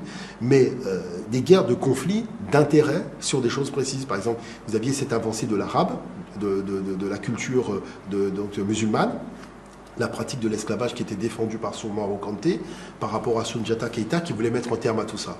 Donc comme il n'y avait pas de possibilité de conciliation, ça a donné lieu à une grande guerre. Et l'affrontement a eu lieu dans la plaine de Kirina. Et ça a été la défaite totale de l'armée de Soumaoro Kanté, qui a été poursuivie d'ailleurs dans les montagnes par Soundiata Keita. Et après, qu'est-ce qu'a fait Soundiata Keita? Il a fondé l'Empire du Mali. Et la première chose qu'il fait, c'est qu'il crée la déclaration des droits de l'homme. C'est-à-dire, il dit voilà la constitution sur laquelle va fonctionner donc ce royaume. Et dans cette constitution, il a mis un terme à tout fonctionnement inhumain tel que l'esclavage et compagnie. Donc c'est de là que c'est intéressant parce qu'on a des matériaux historiques qui nous permettent véritablement de voir ce qu'a été la réalité de cette histoire africaine. Vous voyez? Mais l'histoire africaine ne s'explique pas simplement par des guerres. Ça s'explique aussi par des mouvements, je dirais, d'hommes qui ont voulu créer des villes, qui ont voulu donner à cette ville-là une fonctionnalité. Vous avez des villes plutôt commerçantes, vous avez des villes qui étaient plutôt des villes universitaires, telles que Tombouctou, vous voyez, donc où il y avait beaucoup d'écoles, beaucoup de savoirs qui étaient transmis. Les gens venaient de partout d'ailleurs, même d'Arabie, pour pouvoir recevoir des enseignements là-bas. Ce que je veux dire par là, c'est que le moment de cette rencontre entre l'Europe et l'Afrique a fait que, en dépit de tout l'armement donc que l'Afrique disposait à l'époque, il y a une donnée qu'il ne faut pas oublier, c'est véritablement le fusil et le canon. Là, dans tous les confrontations à armes égales, Rares sont les fois où l'Afrique a perdu, mais dans cette confrontation-là, à armes inégales, bon, là, il faut quand même admettre que la supériorité nordique s'est imposée, pas seulement à l'Afrique, hein, à tous les pays du Nord. D'accord. Donc c'est ça. Et c'est de là que le monde est parti dans un projet économique, c'est-à-dire qu'une exploitation de l'homme par l'homme. Et pour pouvoir arriver à le faire, il a fallu sortir une classe d'hommes du champ des humains. C'est là qu'on arrive à la problématique des biens meubles. Pourquoi? Parce qu'on voulait tout simplement affecter à ces ouvriers, entre guillemets, enfin à ce cheptel humain, des qualificatifs qui pouvaient être utilisables dans le cadre du droit. La raison pour laquelle on a fait les captifs rentrés en tant que bien meuble, c'est tout simplement pour pouvoir l'utiliser dans le cadre d'un cadre légal, c'est-à-dire dans un cadre de bien de consommation, un bien qu'on possède, qu'on peut vendre et acheter. Et c'est pour ça qu'ils ont été transformés en bien meuble, vous voyez, pour répondre, si vous voulez, aux impératifs du droit. Mais à partir du moment où le rapport de force a été, je dirais, même sur les plantations, parce que l'esclavage c'est un jeu de rapport de force incessant. À partir du moment où le rapport de force a été rééquilibré, on le voit avec Haïti, eh bien, il y a eu la possibilité de gagner. Et c'est finalement ce qui s'est passé en Haïti, c'est-à-dire une victoire éclatante donc d'anciens captifs, tout simplement parce qu'on a renversé le principe du rapport de force. Comment vous pouvez dire, attendez, est-ce que pendant le Moyen-Âge, en Europe, il y avait l'exploitation de l'homme par l'homme? Oui, il y avait le servage. Bien sûr, je veux dire, donc on ne pouvait pas lier l'exploitation de l'homme par l'homme à la rencontre entre l'Afrique et l'Europe. Je peux même dire que depuis tout le temps, il y a eu l'exploitation de l'homme par l'homme. Oui, non, c'est-à-dire que ça, c'est valable pour les pays nordiques. On ne peut pas l'appliquer pour les pays du Sud parce que l'environnement culturel est totalement différent. Alors, attendez, je vous pose juste une question. Revenons en Amérique du Sud, par exemple, avec les conquistadors. Comment pouvez-vous expliquer que si peu d'hommes, même avec leurs armes, mais des armes qui étaient défavorisées par la végétation, difficile de traîner un canon dans l'Amazonie. Hein, bon. Comment si peu d'hommes ont pu conquérir de si grands pays habités par tant de gens, les Incas, les Mayas, etc. Si ces civilisations elles-mêmes n'étaient pas en difficulté, n'avaient pas un problème, quoi, je veux dire. Si tout le monde était heureux dans ces civilisations, comment est-ce que ces étrangers arrivés là, on peut les conquérir si facilement? Alors, ça c'est la version de l'histoire des Européens. Non, je vous pose la question. Parce que c'est une question que les jeunes Africains, les jeunes Martiniquais, les jeunes Guadeloupéens qui sont actuellement en France, à qui vous vous adressez, ils se posent toutes ces questions que je vous pose. Comment est-ce qu'on a été si grand, si pharaonique, etc., et qu'aujourd'hui ils nous dominent comme ils nous dominent là? C'est la question qu'ils sont en train de se poser. Non, mais c'est-à-dire que la première chose qu'il faut dire aux gens, c'est que la Grèce a existé. Ça a été une grande civilisation. Il n'en demeure pas moins que la Grèce s'est effondrée, la Rome antique a existé. C'est-à-dire, la vie de toute civilisation, c'est naître, grandir et disparaître. Hein. Je dirais, c'est valable pour le Nord comme pour le Sud. Donc il n'y a pas de choses extraordinaires là-dessus. Hein. Par contre, la chose qui s'est produite, c'est qu'au moment où l'Europe part, parce qu'il y avait les Vikings avant. Les Vikings avant partaient avec le bouclier, l'épée. Ils n'ont pas détruit les civilisations comme les Européens après sont partis avec la poudre à canon et le canon. C'est-à-dire vraiment ce qu'il faut comprendre, c'est que la notion de poudre à canon et canon, plus la ruse, c'est véritablement... Mais bon, pour expliquer les faits, vous savez, il faut comprendre une chose. L'Européen a envoyé d'abord des explorateurs qui n'étaient pas des explorateurs, c'était des espions. Donc ces gens sont partis espionner le fonctionnement de populations, et ces populations ont fait confiance en accueillant un étranger qui vient nous voir, en lui rend visite, on lui fait découvrir le royaume. Et cet étranger qui est là, qui se fait passer pour quelqu'un qui est venu très loin à la rencontre de peuples, a un petit calepin dans lequel il note la mine de diamants est par là, la mine d'or est là. Bon, ces gens ont 35 épées, ils ont 40 flèches, ils ont 35 arcs. Bon, les guerriers s'entraînent à tel endroit, à telle heure. Le gars, il note. Bon. Et quand il transmet son rapport aux autres, ils connaissent déjà tout le fonctionnement militaire de l'État qu'ils vont agresser. Donc quand ils arrivent, c'est en fonction de notes et d'informations qui ont été données par un espion. L'Europe a toujours fonctionné comme ça. On envoie d'abord quelqu'un espionner, et quand ces personnes déboulent sur vous, ils connaissent tout votre fonctionnement. C'est formidable. Et même les Arabes ont joué le même jeu. Ils sont formidables, ils fonctionnaient comme ça. C'est-à-dire, c'est pas une question d'aspect formidable. C'est-à-dire que... C'est la stratégie quand même. Mais l'Égypte antique a fonctionné comme ça. Si l'Égypte antique a pu durer aussi longtemps, je tiens quand même à rappeler que le mot espion est un mot égyptien. D'accord ? Donc ça veut dire que quoi ? Ça veut dire qu'il y a un moment, même l'Éthiopie, Rappelez-vous l'Éthiopie, quand les Romains ont envoyé des ambassadeurs au roi éthiopien, le roi éthiopien a dit, ah bon, donc vous êtes venu me faire quoi? Vous êtes venu m'apporter des cadeaux d'un roi, et demain vous allez faire quoi? Visiter mes installations militaires, vous venez m'attaquer? Il les a pris, il les a attachés dehors. Voyez, et c'est pour ça que quand ils sont venus pour attaquer l'Éthiopie, c'était un petit peu plus compliqué. Ils ont échoué parce que les informations dont ils avaient besoin, eh ben, le roi d'Éthiopie ne leur a pas donné. Voyez, donc ça veut dire que quoi? Ça veut dire que y a une démarche qui est toujours la même, qui est la démarche de l'espionnage. Vous accueillez quelqu'un, vous pensez que c'est un ami, alors qu'en fait c'est un ennemi qui va vous poignarder dans le dos demain. Bon. Mais cette personne ne vient pas vous poser n'importe quelle question. Il faut toujours faire très attention à la nature des questions que cette personne vous pose. Cette personne vient toujours enquêter sur ce que vous faites, sur la façon dont vous faites les choses. Parce que vous êtes en train de perdre votre savoir-faire et votre originalité à partir du moment où vous répondez à sa question. Et ça, c'est encore valable aujourd'hui. Ce n'est pas des choses qui sont valables pour hier, c'est encore valable aujourd'hui. Il faut faire très attention à un certain nombre de choses. Parce que les gens sont toujours les mêmes.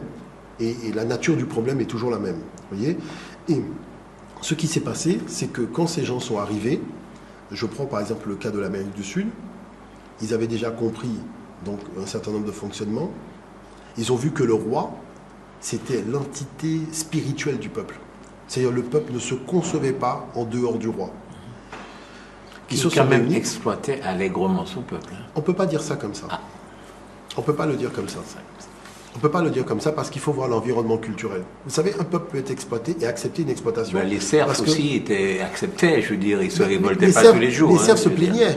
Mais les autres aussi, je veux dire. Je dirais, sur quelle base, sur quel texte on se base pour dire ça? Bon, vous imaginez que c'était là aussi des civilisations idylliques. Non, moi, je ne parle pas de civilisation idyllique. Quand le roi mourait, qu'il fallait enterrer en même temps son épouse. Mais les gens étaient contents d'y aller. Ben d'accord. Okay. Mais attendez, mais vous pensez que la jeune femme de 20 ans qui va devoir être enterrée vivante... Mais vous regardez ça par rapport au regard de l'Européen? Non, pas par rapport La preuve, c'est que quand les Européens sont arrivés, ils leur ont dit, mais non, c'est pas la peine de vous enterrer avec votre mari. Vous croyez que ça ne lui a pas fait plaisir à cette femme, à votre avis? Mais honnêtement, à votre avis. Je crois que le regard qu'on porte sur certaines cultures, ce regard a été complètement vicié par le regard de l'Européen. Vous savez quoi? Il y a une nature humaine qui a par définition peur de la mort, donc de quelque religion que ce soit. Non, ça c'est le discours de l'Européen sur la nature de la mort. On n'a pas peur de la mort dans quelque civilisation que ce soit. La civilisation africaine a eu peur de la mort quand? Oui, tout le temps. On a toujours. C'est instinctif d'avoir peur de la mort. Mais c'est l'Européen qui dit. Non, c'est instinctif. Si vous n'avez pas peur de la mort, vous ne vivez pas. Non, donc, je pense tout le monde a peur de la mort. Non, je pense que on peut surmonter la peur. Non. Essayer de la surmonter, mais on en a peur. Non, je vais vous dire une chose. Est-ce que vous savez que l'art d'enterrer quelqu'un en Europe, ça vient de l'Afrique? Les Européens l'ont dit clairement. Il y a des rois africains qui sont venus leur apprendre les rites de l'enterrement. Voyez? Donc ça veut dire que quoi? Ça veut dire que le regard que l'occidental a sur la mort, sans compter tous ces regards guerriers qui disent que quand tu meurs au combat, tu vas directement au paradis auprès de Dieu à l'époque des peuples nordiques, les Vikings et compagnie, n'est pas le même regard que les gens du Sud ont sur la mort. Parce que pour le pays, je vous dis par exemple en langue africaine, il y a le mot mort n'existe pas. Il y a les vivants et les vivants. On est vivant physiquement, on est vivant spirituellement, mais on est toujours vivant. Vous voyez, il y a pas le mot mort tel que dans le sens de mort n'existe pas. On est vivant matériellement, on est vivant spirituellement, mais on est toujours vivant. Vous voyez, donc il n'y a pas cette notion de disparition totale. C'est-à-dire la personne on la voit pas, mais on sait qu'elle est là. Et les contacts avec cette personne sont toujours des contacts opérationnels. Est-ce que vous voyez? Et donc je dirais le regard qui est porté par les pays du Sud, il faut aller aux côtés de ces populations, comprendre leur culture pour comprendre que le regard qu'a l'Europe sur une chose n'est pas universel. Il n'y a pas l'universalité du point de vue européen. C'est faux. C'est une invention de l'Europe. Sur ça, mais il y a une nature humaine. Il y a une nature humaine, qu'elle soit européenne, française. Il y a une nature humaine. Qui a peur de la mort. C'est pour ça que... Comment non? Je veux dire, si vous n'avez pas peur de la mort, vous ne vivez pas, puisque c'est justement cette peur de la mort qui vous préserve. Vous avez peur de vous blesser, vous avez peur de tomber, vous avez peur de ceci. Comment vous faites pour imaginer que les peuples asiatiques ont inventé le harakiri? Oui. Non, le gars, il y a un code d'honneur. Oui, il sait qu'il a enfreint le code d'honneur. Est-ce qu'il a peur de mourir? On lui donne une épée et tout le monde s'en va. On lui dit, on n'a même pas besoin de te tuer. comme tu sais que ce que tu as fait dans le cadre de notre société n'est pas bien. Et vous pensez qu'il était content de se tuer, le gars? Mais le gars, mais c'est son honneur. Non, il le faisait, mais il était content de le faire. Mais c'est son honneur qui sauve. On est Mais vous oubliez le cadre culturel. Non, mais s'il ne le fait pas, je vais vous dire une chose. Déjà, premièrement, il a enfreint l'honneur même de sa civilisation. Deuxièmement, s'il ne se tue pas, il enfreint une deuxième fois l'honneur. Vous êtes bien d'accord que c'est une sanction, le fait de l'obliger à se tuer? Mais il le fait pour laver son honneur. Oui, mais c'est une sanction. C'est une sanction, mais il le fait pour laver son honneur. Mais il le fait allègrement. Il le fait allègrement. Regardez des samouraïs. Attendez. Regardez des samouraïs. Vous avez des samouraïs qui sont au combat, qui sont blessés. Le combat était important. Le samouraï, il dit non, il faut me tuer. Parce que dans cette bataille-là, je ne peux pas sortir vivant. Il faut me tuer. On a le code de l'honneur. Et le gars, quand vous le tuez, il est fier de mourir là. C'est-à-dire, c'est pas. Est-ce que vous comprenez ce que je veux dire par là? Oui. Il faut pas. Mais il n'était pas content d'être blessé. Hein. Mais il faisait tout pour ne pas être blessé et mourir. Hein. Il faisait tout pour gagner la guerre. Le fait d'être blessé, c'était pas son problème. Il faisait tout pour gagner. Mais quand il a vu, je dirais qu'il a perdu ou je dirais les choses se sont un peu mal passées, il dit mais non, moi je ne peux pas sortir vivant de là. Parce que là, nous sommes dans un cadre culturel. Oui, vous voyez. Et quand la personne vient pour le tuer, le gars il est content. Il dit merci. Il dit merci. Il dit pas oh là pourquoi tu m'as fait ça. Il dit merci. Et il sait très bien qui est-ce qu'il appelle pour le tuer. Vous voyez, il n'appelle pas n'importe qui. Il sait très bien qui est-ce qu'il appelle. Parce que tout ça, ça fait partie de la culture. Attention, je tiens à dire, l'Européen qui part en courant devant la mort, c'est pas le cas de tout le monde. Dans les pays du mais Sud. pourquoi vous êtes comme ça? Mais non, parce que je vous résume votre point de vue. Attendez, non. Je vous les résume chevaliers qui faisaient des tournois avaient aussi un code d'honneur, quoi, je veux dire. Donc toutes les civilisations ont aussi des codes d'honneur. Ce qui me gêne un peu dans votre discours, c'est ce fondamentalisme, cet extrémisme. Vous avez donné l'impression d'être complètement anti-européen, comme s'il n'y avait rien de positif chez les Européens et que tout était positif chez les autres. Je suis content que vous abordiez cette thématique-là, je dirais avec cette franchise-là, parce qu'il faut comprendre quelle est la nature de ma démarche. Vous savez, moi je suis afrocentriste. Qu'est-ce que ça veut dire? Vous êtes martiniquais, je suis afrocentriste. Vous êtes guadeloupéen? Je suis les deux, pour résumer. Mais je suis afrocentriste. Donc je vais vous expliquer une chose. Je suis afrocentriste. Qu'est-ce que l'afrocentricité? L'afrocentricité est une philosophie qui a été élaborée par le professeur Molefi Keita-Asante des États-Unis, qui dit que le point de vue européen ne saurait être un point de vue universel. Le point de vue européen émane de l'expérience des Européens. Mais il y a autant de points de vue qu'il y a de peuples. Parce que chaque peuple a son expérience de l'histoire et de sa culture. Donc, de la même façon qu'on ne va pas prendre l'expérience des Fans pour rendre cette expérience des Fans universelle sur le peuple nordique, puisque nous considérons que l'histoire des Fans, la langue des Fans, la culture des Fans, est, je dirais, à son essence même par rapport à l'essence du peuple scandinave, nous disons simplement que la beauté de l'humanité, c'est de voir quel était le regard que les Scandinaves portaient sur la mort, par rapport au regard que les Fans portaient sur la mort. Et c'est dans cette originalité entre les Scandinaves et les Fans qu'on voit la beauté et la diversité de l'humanité. Mais s'il s'agit de prendre le point de vue des Scandinaves et de l'appliquer sur les Fans, nous sommes obligés de dire non. Parce que les Fans n'ont pas vécu dans la même latitude, les mêmes conditions climatiques que les Scandinaves. Donc le regard, il est différent. Je comprends que les sensations humaines soient des sensations et des ressentis identiques, mais il y a l'enrobage de la culture qui modifie la pensée et le comportement. Vous voyez ce que je veux dire? Oui. Donc c'est à partir de là que nous sommes obligés d'admettre, que nous le voulions ou que nous ne le voulions pas. Vous savez, une fois, j'ai demandé à un organisme de m'offrir la possibilité de voir comment les peuples, quel était le regard des peuples du Nord et des peuples du Sud par rapport à l'eau. Parce que je voulais simplement faire comprendre à un certain nombre de personnes que le regard que l'Anglais a sur l'eau ne peut pas être comparé au regard que le Maasai a sur l'eau. Parce qu'il a une façon de voir l'eau qui n'est pas le regard de l'Anglais. Le Russe va voir l'eau d'une façon totalement différente par rapport à une population sud-américaine. Mais le fait de faire un symposium autour de l'eau, vous imaginez, on fait des symposiums autour de l'eau et c'est toujours le point de vue européen sur l'eau qui prédomine. C'est une molécule de ci, une molécule de ça. Non, pourquoi on ne fait pas un symposium sur la perception qu'ont un certain nombre de peuples sur l'eau? Et vous allez découvrir des choses extraordinaires. Parce que pour vous, l'eau, c'est une matière, pour des peuples, ça peut être une matière solide. Alors comment expliquer pour nous, c'est une matière liquide, pour d'autres peuples, c'est une matière solide? Donc ça veut dire qu'il y a un enrobage culturel, il y a une histoire derrière tout ça. Et c'est ça qui fait la beauté de la diversité de l'humanité.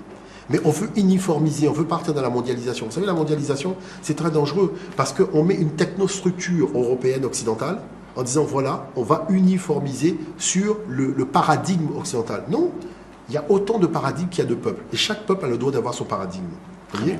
Et ça, c'est important parce que chaque peuple a le droit à la culture, chaque peuple a le droit à la défense de son patrimoine, et on ne peut pas... Est-ce que vous portez parfois des jugements sur telle ou telle culture? Non. Non, toutes les cultures sont égales, il n'y a pas... C'est-à-dire que chaque culture répond à un projet civilisationnel. La seule chose que je demande aux uns aux autres, c'est de revenir à la raison et de se comporter comme des adultes. Ça veut dire quoi, se comporter? Ça veut dire qu'on ne peut pas utiliser, je vais vous dire une chose qui est très simple, on ne peut pas dire tous les jours qu'on a des armes de destruction massive sans avoir de livre de sagesse. Parce qu'il faut avoir un niveau de sagesse qui correspond au niveau d'armement qu'on a. Quand ce n'est pas le cas, on est criminel. Une civilisation où, par exemple, les femmes n'ont pas le droit de choisir son mari, est-ce que ça vous paraît quelque chose de positif? Alors ça, je dirais, il y a des traits culturels qui sont des traits particuliers. Il y a un parcours que font les peuples à travers l'humanité, qui est aussi un parcours assez particulier. Vous savez, les Européens, ce sont des petits farceurs.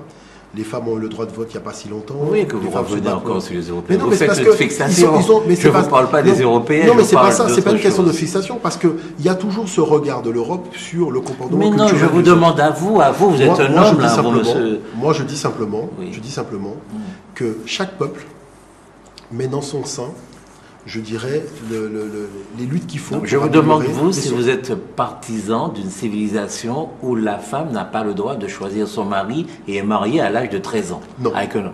Définitivement. Voilà, c'est ce que je vous demande. Moi, je vous dis définitivement non. Définitivement non. Parce que, je dirais, nous sommes issus d'une tradition où ce genre de choses n'existait pas. Je vais vous dire une chose. Non, je vais vous dire une chose parce que la question que vous posez, elle est importante. Vous savez, en Afrique, il y a des jours où, il y a des moments dans l'année où on fait venir donc les jeunes garçons qui sont en âge de se marier. Et durant toute la journée... J'aime pas que vous dites en Afrique.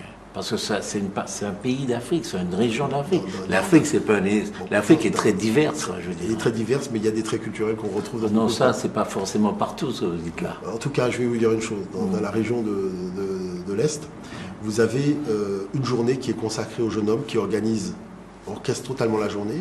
Le lendemain, la journée elle est orchestrée directement par les jeunes femmes. Donc totalement par les jeunes femmes. Et ça permet aux uns aux autres de se rencontrer. Et c'est la femme qui va choisir son mari. Et quand elle a choisi son mari, donc elle va le pointer par l'index et on va lui mettre la bague sur l'index. Tout simplement pour lui rappeler que c'est elle qui a fait ce choix, vous voyez, comparativement. Mais c'est vrai que c'est ça qui est beau dans l'humanité, c'est-à-dire c'est d'avoir des réponses différentes. Mais est-ce que vous reconnaissez le droit, vous, tel que vous êtes là aujourd'hui, avec le niveau actuel de développement, vous êtes ou de non-développement, peu importe le niveau. Est-ce que vous reconnaissez le droit de regarder des pratiques de certains peuples, de certaines personnes, et de dire c'est dommage, c'est pas bon? Est-ce que vous reconnaissez le droit de dire ça et de faire ça? C'est l'objectivité qu'il faut conserver. Il faut garder une certaine objectivité. C'est-à-dire que moi je vois que très souvent on pointe des pratiques négatives alors qu'il y a des pratiques qui sont très positives qui ne font jamais l'objet de discussion. Il faut rester objectif parce que vous savez, dans certaines civilisations il y a des choses qu'on ne comprend pas, il y a des choses très bizarres qui ne peuvent s'expliquer que dans un cadre culturel. C'est vrai qu'on peut avoir envie de porter atteinte à la technostructure d'une civilisation en modifiant un peu son regard et son jugement, mais c'est-à-dire que quelque part on a un but qu'on poursuit. Parce que je ne vois pas pourquoi une femme qui serait voilée en Afghanistan, ça dérangerait quelqu'un qui fait les courses à Londres. Je dirais, où est l'intérêt de quelqu'un qui fait les courses à Londres de s'inquiéter d'une femme voilée en Afghanistan? Vous voyez, c'est qu'il y a quelque chose. Parce que je me sens responsable de ce qui se passe dans le monde entier. Non. Il y a quand même des choses un petit peu plus sérieuses qui arrivent aux femmes à Londres que par rapport à la femme voilée en Afghanistan. Là, vous prenez cet exemple. Vous avez participé à ce procès contre le colonialisme à l'invitation du mouvement international pour la réparation. Est-ce que vous êtes partisan de cette réparation? Oui, il faut la réparation. Il faut la réparation pour un certain nombre de raisons. La première raison, c'est que tout le monde sait que les bourreaux de l'époque ont quand même été dédommagés. Donc ce qui pose un vrai souci, dans la mesure où les victimes n'ont rien eu. Et ça, je dirais, partout où il y a eu la problématique dynamique de l'esclavage, même s'il y a eu des promesses, aucune promesse n'a été tenue. Je pense notamment aux Africains américains. Et ça, c'est la première chose. La deuxième chose, c'est que la loi reconnaît que c'est un crime. C'est-à-dire reconnaît qu'il y a eu préjudice. Bon, il faut quand même réparer le préjudice. On ne peut pas reconnaître qu'il y a eu préjudice, reconnaître qu'il y a eu crime et rester totalement dans l'impunité. Ça veut dire que finalement, il y a un camp qui est jugé parti. Et là, c'est difficile de pouvoir faire prévaloir le droit lorsque un camp est juge et parti. Très compliqué. Et donc la civilisation, finalement, est obligée de ruser avec ses propres principes. Parce que si ce cas fait jurisprudence, c'est la fin du droit dans le monde. Hein. On reconnaît qu'il y a eu préjudice, mais on ne dédommage pas la victime. Et c'est la fin du droit dans le monde. On reconnaît qu'il y a eu un crime. On reconnaît qu'il y a eu crime, mais on ne dédommage pas. C'est-à-dire crime, tellement le préjudice a été grave, on l'a jugé en tant que crime. Vous voyez, et puis il y a aussi la problématique, tout simplement, de la morale. Je pense qu'il faut réintroduire la morale dans l'histoire de l'humanité. On a passé 5 derniers siècles dans un niveau d'immoralité qui dépasse l'imagination. Je pense qu'il faut revenir un peu un minimum à la raison. Vous voyez, ça c'est important. Je voulais vous poser la question suivante. Qu'est-ce que vous pensez de Robert Schuman? À quel niveau? Au niveau de sa création de la communauté économique de l'acier et du charbon.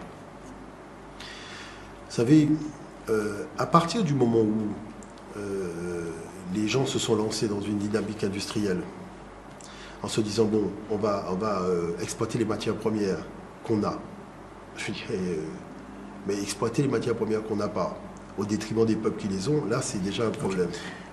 Donc, cette communauté, la CECA, la communauté européenne du charbon et de l'acier, a été créée moins de 10 ans après la fin de la Deuxième Guerre mondiale. C'est-à-dire que voici deux peuples, les Allemands, les Français en particulier, qui se sont foutus sur la gueule comme c'est pas possible. 10 ans seulement, 10 ans c'est rien au niveau de l'histoire. 10 ans après la fin de la guerre, ils décident d'oublier. Ils décident de se dire, on va oublier ça, on va se mettre ensemble et on va créer l'Europe. Qu'est-ce que vous pensez de cette démarche? C'est-à-dire que je dirais que cette démarche entre peuples européens qui ont toujours passé leur temps à faire la guerre, on ne peut qu'apprécier, je dirais, l'installation de la paix entre les deux peuples européens. Et pourquoi ne concevez-vous pas qu'entre Guadeloupéens, Martiniquais et Français, il puisse y avoir une paix pour une guerre qui s'est finie en 1848? Non, attendez, je crois qu'on s'est mal compris. On s'est mal compris, il faut repositionner la problématique. Nous partageons la même planète.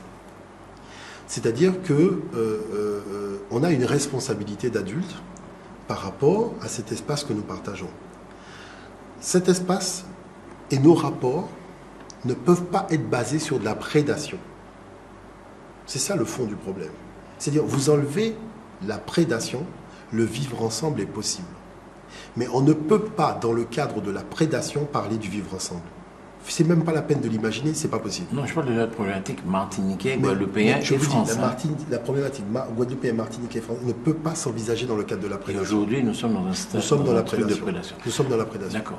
Est-ce que vous avez vu les élections qui viennent de se dérouler, 10 janvier, 24 janvier? Tout à fait. Est-ce que vous auriez aimé que les Martiniquais choisissent l'article 74, choisissent plus d'autonomie? Moi, je vous dirais que, honnêtement, j'aurais préféré, et je m'attendais, vu la dynamique intellectuelle qui avait été lancée, à ce que les Martiniquais votent oui. Parce que, vous savez, quand le résultat du vote a été connu à travers le monde, les Martiniquais ont été ridiculisés sur toute la surface de la planète. On l'a vécu, hein. Moi je dirais qu'aller dans un restaurant dans n'importe quelle capitale européenne, c'était entendre les gens se moquer de la Martinique. Parce que la dynamique intellectuelle qui avait été lancée par rapport au résultat du vote, il y avait mais vraiment un résultat, un antagonisme qui dépassait l'imagination. Maintenant, quelle est la problématique de fond? La problématique de fond, c'est qu'en dépit de tout ce qu'on a vécu, en dépit de tout ce qu'on a entendu avant et après, même certaines paroles qui étaient un peu, je dirais, déplorables, il s'avère que la construction du vivre ensemble, dans le cadre du rapport initial de prédation, montre bien qu'il y a eu des dégâts, ce qu'on appelle l'aliénation culturelle, et le pragmatisme même afro-caribéen qui a été affecté par ce rapport de prédation. Pourquoi? Parce que, à travers l'histoire, nous avons eu l'opportunité de gérer nos îles. D'ailleurs, c'est peut-être le seul moment, vous voyez, entre les deux abolitions, par exemple pour la Guadeloupe, on a eu l'opportunité de gérer la Guadeloupe de façon autonome. Mais économiquement, on l'a géré. On a eu des résultats performants. Le problème, c'est que pourquoi ne peut-on pas envisager des rapports autres que des rapports de gestion dominatrice des choses. C'est ça qui est quand même extraordinaire. Attendez, juste une seconde. Oui. 2001, Taubira obtient la loi disant que l'esclavage est un crime contre l'humanité. Les Africains ne sont pas très concernés par ça. Les Africains ne demandent pas réparation. Oui, mais les Africains ne sont pas maîtres de l'Afrique. Il y a des intellectuels africains. C'est que sur le MIR, c'est plutôt un truc martiniquais, guadeloupéen, guyanais. Les Africains n'y participent pas trop, je veux dire. Il y en a quelques-uns qui sont... Quelques-uns, mais c'est nous qui sommes leaders dans ce moment-là. Donc ça nous concerne. Oui, mais c'est la même chose pour le panafricanisme. Hein. Le panafricanisme a commencé dans la Caraïbe et c'est tardivement qu'après que ça a été s'implanter en Afrique. Donc, en tout cas, c'est nous qui sommes leaders dans cette revendication. Tout à fait. Bien. Je pose une question. Est-ce que vous auriez, politique fiction, est-ce que vous auriez préféré que cette loi n'ait jamais été votée, que les Français n'acceptent pas de voter cette loi, mais que nous ayons, nous, pris le parti de l'indépendance de nos différents pays? Si vous aviez à choisir, vous dites, bon, on a voté la loi en 2001, mais en même temps, nous votons pour être complètement français. Est-ce que vous auriez aimé que ce soit le contraire, que nous votions pour être indépendants, Guadeloupe, Martinique, Guyane, Réunion éventuellement, mais que les Français refusent de voter que l'esclavage était un crime contre l'humanité? Qu'est-ce que vous auriez préféré? Moi, je vous dis franchement, je dirais ce qui est moral. C'est-à-dire que ça soit reconnu comme un crime et que nous puissions être indépendants. C'est-à-dire, moi, je suis pour la défense de la morale. Je suis pour la défense de la morale. Est-ce que si vous aviez à choisir entre les deux? Entre les deux aspects? C'est-à-dire que nous... Non, naturellement, j'aurais choisi le fait qu'il y ait des difficultés, c'est-à-dire que la loi soit toujours en gestation pour son vote, mais que nous puissions accéder à l'indépendance. Parce que, je vais vous dire une chose. Au-delà du droit qui est reconnu à tout peuple, sur la scène internationale, de pouvoir à ses propres affaires. Je dirais, c'est pas, on est en train d'usurper rien du tout. Hein. C'est-à-dire, c'est le cadre légal du fonctionnement de toutes les nations et de tous les peuples qui ont droit à l'autodétermination. Je dis simplement que la façon dont c'est présenté comme si on va rentrer dans l'antichambre du diable. Et c'est cette façon de faire là que je trouve dommageable, parce qu'il faut rendre les individus responsables. Vous savez, on a eu un discours, l'État-providence, ne vous occupez de rien, l'État va s'occuper de tout, va construire, va faire... Aujourd'hui, le problème dans lequel nous sommes, c'est qu'il faut être un minimum un petit peu sérieux. Les conditions géopolitiques de l'économie mondiale ont beaucoup évolué. L'état de la finance, les états de finance de l'État français ne sont plus ceux qu'elles étaient à l'époque des 30 Glorieuses. Ce qui fait que, qu'on le veuille ou qu'on ne le veuille pas, il y a l'obligation de revoir la copie. On le voit avec la Grèce, qui a des problèmes sérieux sur le plan économique, et l'Espagne et le Portugal sont aussi manifestement dans le même type de problème, sans oublier l'Angleterre qui est en train de sauver sa peau. Donc il s'avère que c'est le moment de lancer un mouvement dynamique, un mouvement pragmatique, pour pouvoir corriger les erreurs du passé et créer ce dynamisme-là économique en enlevant le rapport de prédation, y compris la prédation mentale, de manière à se retrouver autour de la table en tant que partenaire, non pas dans l'espèce de truc dans lequel on est. Vous voyez ce que je veux dire? Pour faire jouer un jeu sain de concurrence. Et c'est là où je dirais que c'est quand même assez surprenant qu'en dehors du rapport de prédation, on n'envisage pas d'autres types de rapports. C'est ça qui est quand même surprenant. Et d'une partie comme de l'autre d'ailleurs. C'est-à-dire qu'aujourd'hui, je pense qu'il faut quand même accéder à un certain niveau de conscience qui fait que c'est normal que l'éducation de la jeunesse martiniquaise soit conçue par le peuple martiniquais et que les jeunes puissent connaître un certain nombre de choses qui concernent l'histoire déjà du monde noir dans lequel ils font partie. Ensuite, le monde de l'espace caribéen, parce qu'il y a un espace caribéen qui est l'espace dans lequel on est.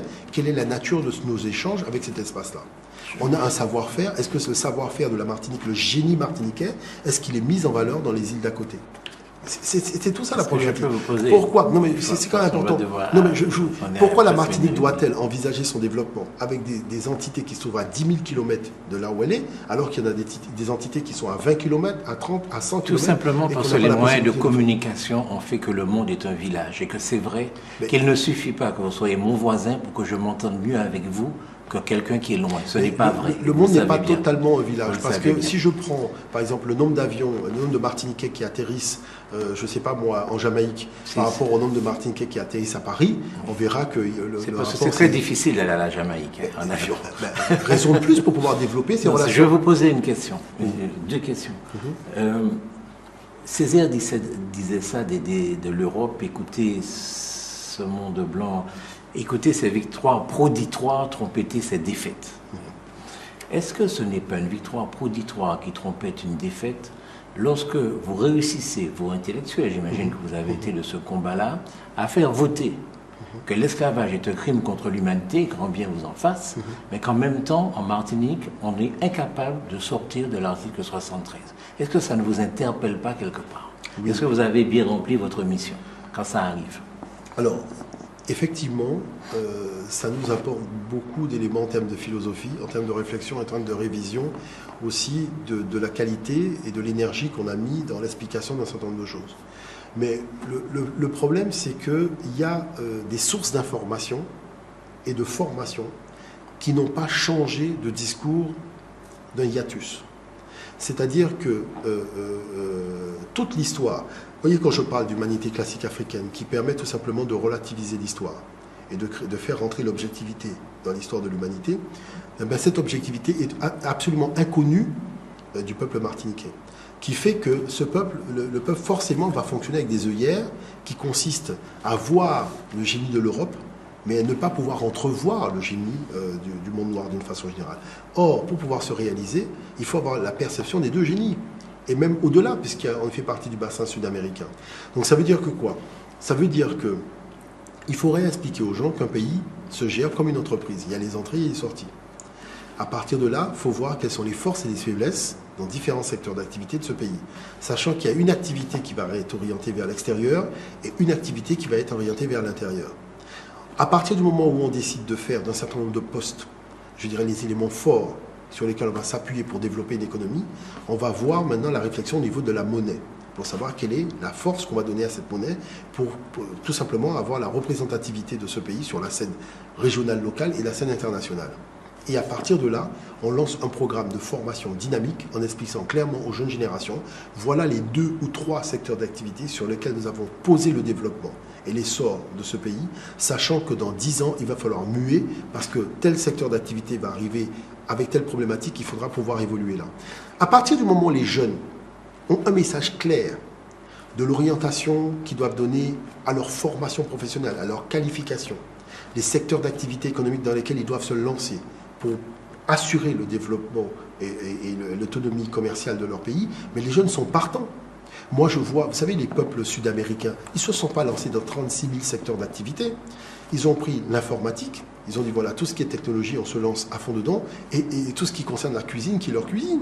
Aujourd'hui, ils peuvent aller dans n'importe quel pays dans le monde, soit ils réparent des ordinateurs, soit ils font la cuisine. Bon, des gens qui sont venus de Turquie, ils font les sandwichs grecs, ils font le sandwich et tout l'appareillage autour des sandwichs. C'est-à-dire toutes les machineries, jusqu'aux tables et aux chaises, sont fabriquées en Turquie. Donc ces gens, autour d'un poste d'activité économique, ils sont devenus des leaders mondiaux du sandwich préparé en 2 minutes. Est-ce que vous voyez? C'est-à-dire que ce qu'il faut dire au peuple, c'est que le problème, c'est la dispersion. C'est-à-dire quand on se disperse, c'est là qu'il y a un souci. C'est pour ça qu'il faut mener une réflexion en amont, de manière à voir quels sont les potentiels qu'on peut offrir sur des marchés relativement importants, dont on voit véritablement sur le moyen long terme que ce sont des marchés en plein développement. Moi, je ne vous cache pas que des fois, quand je discute avec des ambassadeurs sud-américains, c'est eux-mêmes qui me disent, nous, on a besoin de ça, on a besoin de ça, on a besoin de ça. On va devoir, on ne peut pas faire l'émission pendant 3 heures, on va devoir arrêter un petit peu.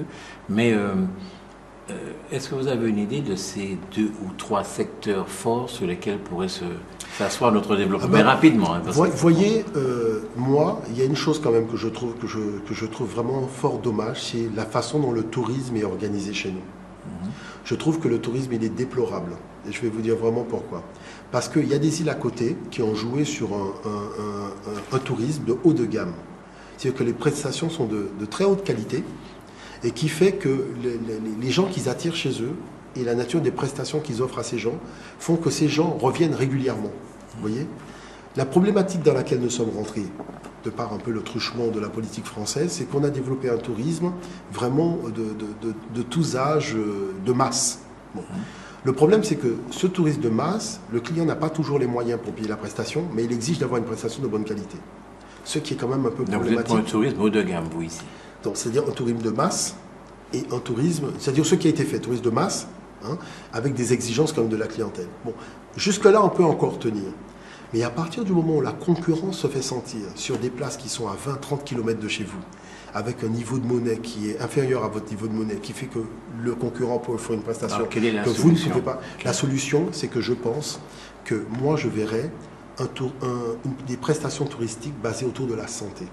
Parce que je me rappelle de nos grands-mères qui avaient dans le patrimoine la possibilité, par la terre, par des plantes, par des thés, de soulager certains maux. Et voilà que tout ce patrimoine qui fait partie du génie martiniquais n'est absolument pas exploité dans le cadre du tourisme. Et qui fait que ça justifierait. Moi, je vous dis une chose. J'imagine une touriste américaine qui viendrait en Martinique parce qu'elle a un problème avec son foie. Elle passe 15 jours en Martinique et en même temps, elle se fait traiter avec, donc, tout simplement, les herbes naturelles de la Martinique. Quand elle repart, elle reprend l'avion et qu'elle se sent beaucoup mieux, je vous garantis que cette femme parlerait à toute sa famille de son séjour en Martinique parce qu'elle est venue, elle avait mal au foie, elle est repartie, elle allait mieux. Et ça fait honneur au génie martiniquais. Vous voyez ce que je veux dire? Donc ça justifie une qualité de prestation puisqu'on a fait une promesse. Vous avez mal au foie, vous passez 15 jours en Martinique, vous repartez, vous sentez, vous êtes totalement guéri, vous vous sentez mieux. Et vous voyez ce que je veux dire par là? Là, ça devient un concept. Est-ce que vous voyez ce que je veux dire? Voilà un petit peu l'orientation que je regarde. Deuxième question, c'est parce qu'il faut aller un peu plus vite, parce que le temps est passé. Il y a donc dans les écoles françaises aujourd'hui beaucoup de jeunes Martiniquais, de jeunes Guadeloupéens, d'Africains, enfin de gens qui sont d'originaires, qui sont issus de parents martiniquais, de parents guadeloupéens, de parents africains. Bien. Est-ce que vous les aiderez? Ils ont des problèmes. Ils vont avoir davantage de problèmes encore dans les années qui viennent du seul fait de leur couleur. Est-ce que vous leur rendez service lorsque vous leur apprenez ce qu'ils ne savent pas trop? Que les parents du petit garçon qui est avec eux sur la même table à l'école, dans la salle de classe, que les parents de cet enfant-là, de son copain, a réduit en esclavage ses grands-parents, ses ancêtres à lui. Est-ce que vous l'aidez en lui apprenant ça à s'en sortir mieux dans la vie, en France ou ailleurs? Mais vous savez que le jeune qui a ses parents, qui a réduit en esclavage, c'est lui le premier qui vient vous le dire. Moi, j'ai fait mes écoles, j'ai été étudiant. Il y a des jeunes qui sont venus me dire que jusqu'à présent, chez nous, on a les maquettes des bâtonnets grillés. C'est-à-dire que le jeune, il vous amène une vraie chaîne, il vous amène des trucs. C'est-à-dire que c'est pas le. C'est assez rare quand même. Ah, moi, je peux vous dire que je peux vous donner un certain nombre de personnes qui m'ont clairement dit les choses. C'est-à-dire que il faut savoir que le jeune qui vit cette réalité aujourd'hui, bien qu'il soit blanc, il n'est pas là en train de se dire c'est moi qui. Non, au contraire. Il y a beaucoup de jeunes qui ont envie de parler justement des réparations et de voir, parce que c'est des choses qui sont chez eux. Est-ce que vous voyez ce que je veux dire? Donc c'est-à-dire, au contraire, ils savent très bien cette chose. Et ils disent, comment je peux faire pour pouvoir réparer quelque part les choses qui ont été faites? Parce que tout l'héritage familial, les maisons, tout ce qu'ils ont hérité viennent de cette période-là. Donc les Blancs, il y a beaucoup de Blancs qui se demandent comment ils font faire pour réparer. En tout cas, je vous dis que les jeunes générations sont des générations qui ne sont pas du tout fermées sur ces questions-là. Parce qu'ils savent très bien que l'héritage familial qu'ils ont, certains... Vous savez, moi je vais vous dire une chose, il y a même des jeunes slaves qui viennent me voir et qui me disent, mais ces gens qu'on rasillait à l'intérieur de l'Europe, c'est nous. Il s'appelle Chavoni. Moi, il y a un monsieur qui m'a montré sa carte d'identité. Et effectivement, le quai des esclaves à Venise s'appelle la Riva des Chavoni. Et c'est son nom. Et pourtant, ça veut dire le quai des esclaves. Vous voyez ce que je veux dire par là? Donc, vous savez, moi, j'ai été invité par les Occitans.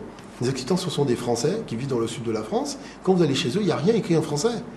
C'est-à-dire que je suis allé dans des villes, il n'y avait rien écrit en français. Ces gens ont leur langue, leur patrimoine, leur culture.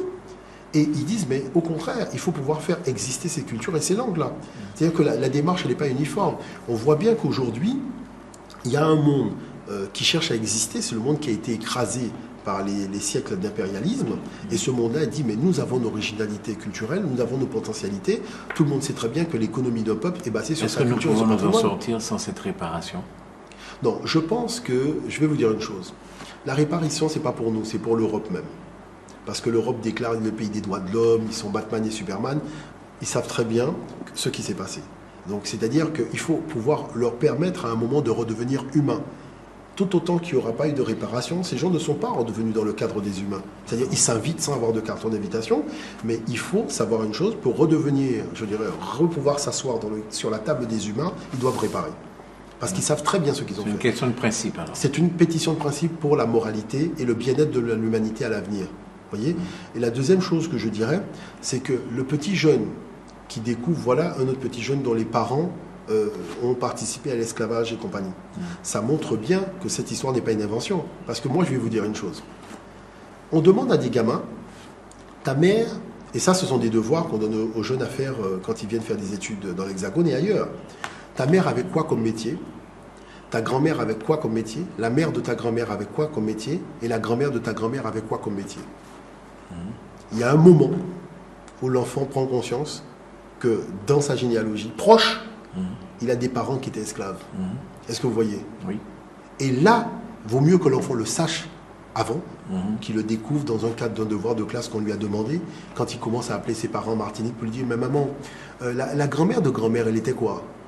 Mais la grand-mère de grand-mère, elle était esclave. Ah bon? Et la mère de grand-mère, la grand-mère de grand-mère est née en pleine période d'esclavage. Ah bon? Mais moi je ne savais pas tout ça. Mais comment je vais faire le devoir? Et c'est la panique. Est-ce que vous voyez ce que je veux dire? C'est pas nous qui avons écrit aux Européens en leur disant venez nous chercher pour nous faire couper de la canne. C'est de leur responsabilité devant l'histoire de l'humanité, ils doivent assumer. Moi je n'ai pas d'état d'âme pour dire oui ça me fait de la peine machin. C'est de leur responsabilité, c'est de leur fait. C'est-à-dire que arrêter vraiment.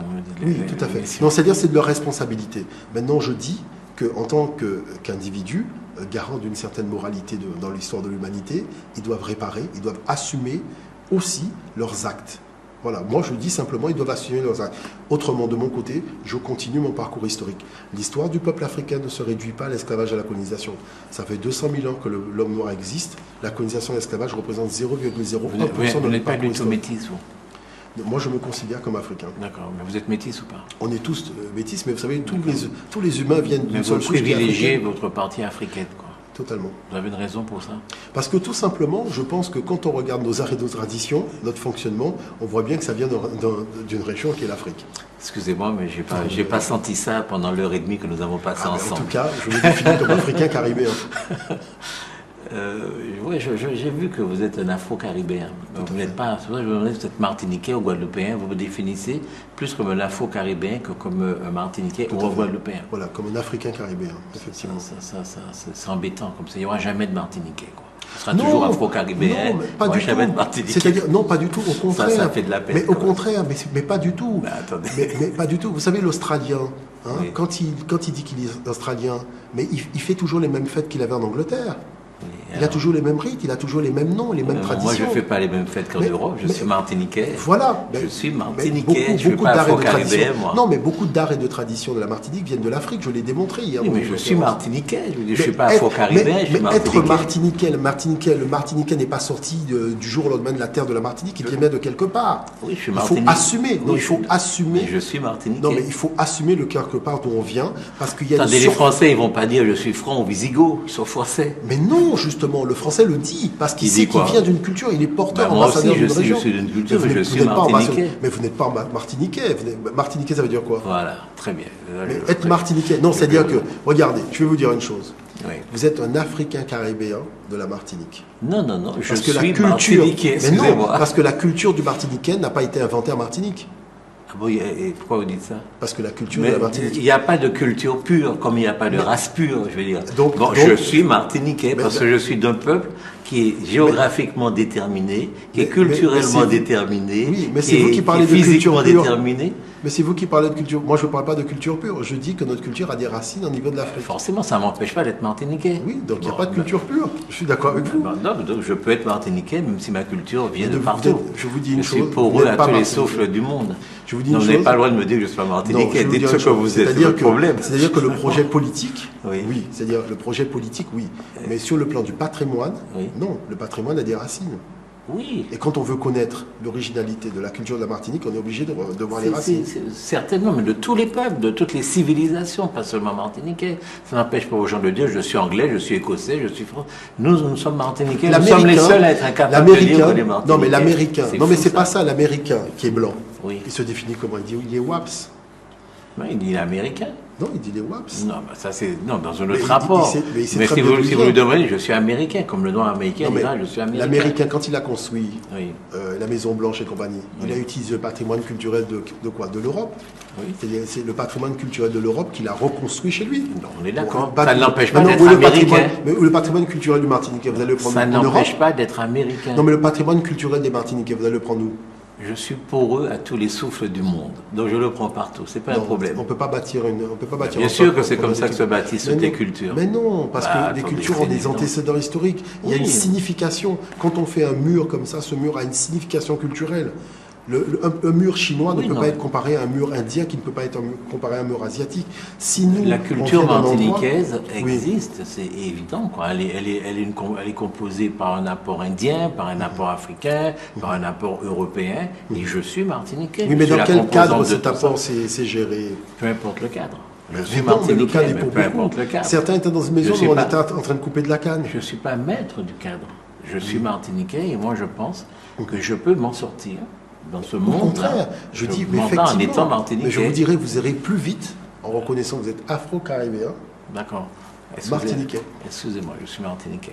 Bon, Mais c'est sur ce africain désaccord fondamental. D'accord. Mais, je dirais, c'est un accord de façade, parce que moi, quand je vais vous démontrer par A plus B, justement, l'origine de la tradition de la Martinique, avec l'Afrique, les mêmes rites, les mêmes musiques, les mêmes airs, vous comprendrez pourquoi on ne peut pas dire que la Martinique Vous savez que comme vous ça, êtes, c'est pas possible. vous êtes dangereux, quoi. Mais Je veux pas dire, du tout. c'est parce que vous créez chez nous une véritable schizophrénie. Mais non, c'est parce que Mais non, vous refusez je de suis voir mar- l'évidence. Mais je suis martiniquais, Donc, point. mais non, Je veux mais dire, c'est pas une ça. évidence, ça. Mais c'est évident. Quand le Martiniquais il sort son cas, le cas n'a pas été inventé par le Martiniquais. Mais Le c'est- cas, il a bien une tradition, il vient bien de quelque part. Bien sûr. Donc étudier l'histoire du cas nous emmène à étudier les origines du cas. Maintenant, quelle est la signification que nos ancêtres donnaient au cas? Quelle est la signification qu'on donne aujourd'hui? C'est ça qui grandit le ce Martiniquais. qui- C'est de qui connaître, m'int- c'est ce d'avoir qui sa m'int- culture générale sur Ce sa qui culture. m'intéresse aujourd'hui, moi personnellement, c'est de regarder devant. Mais le De fait dire d'être qu'il faut que africain n'empêche pas de regarder devant. que je domine le monde d'aujourd'hui. Et moi, Mais je comment crois vous que voulez dominer le monde d'aujourd'hui sans racines? On n'a jamais vu ça. si j'ai mes racines, je suis martiniquais. Ce que je veux vous dire, ce je que vais vous veux poser une dire, question. ce que Je vais vous poser une dire, question. c'est que pendant que vous vous battez Oui. pour qu'on reconnaisse que l'esclavage est un crime contre l'humanité, pendant ce temps-là, on vous prend votre pays et le peuple de votre pays dit je veux être français. Mais- C'est ça la réalité d'aujourd'hui, La avec réalité- les combats tels que vous les menez. Oui, non, je vais Mais vous dire, on non, oblige- c'est important ce que vous dites. Non, c'est important ce que vous dites. Oui. Vous savez, nous, on ne se bat pas pour dire que l'esclavage est crime. Nous nous battons. Ah, ça a été un grand Nous nous combat, battons hein. contre l'aliénation Ça a été culturelle. Voilà le fond du problème. Parce que nous pensons que de cette page d'histoire, il aurait résulté une altération de la pensée, du fonctionnement psychologique. Donc, c'est important de redonner aux gens leurs racines. Ce qui a de très important aujourd'hui, justement quand on veut se lancer, on a besoin de prendre appui et de compter sur des racines.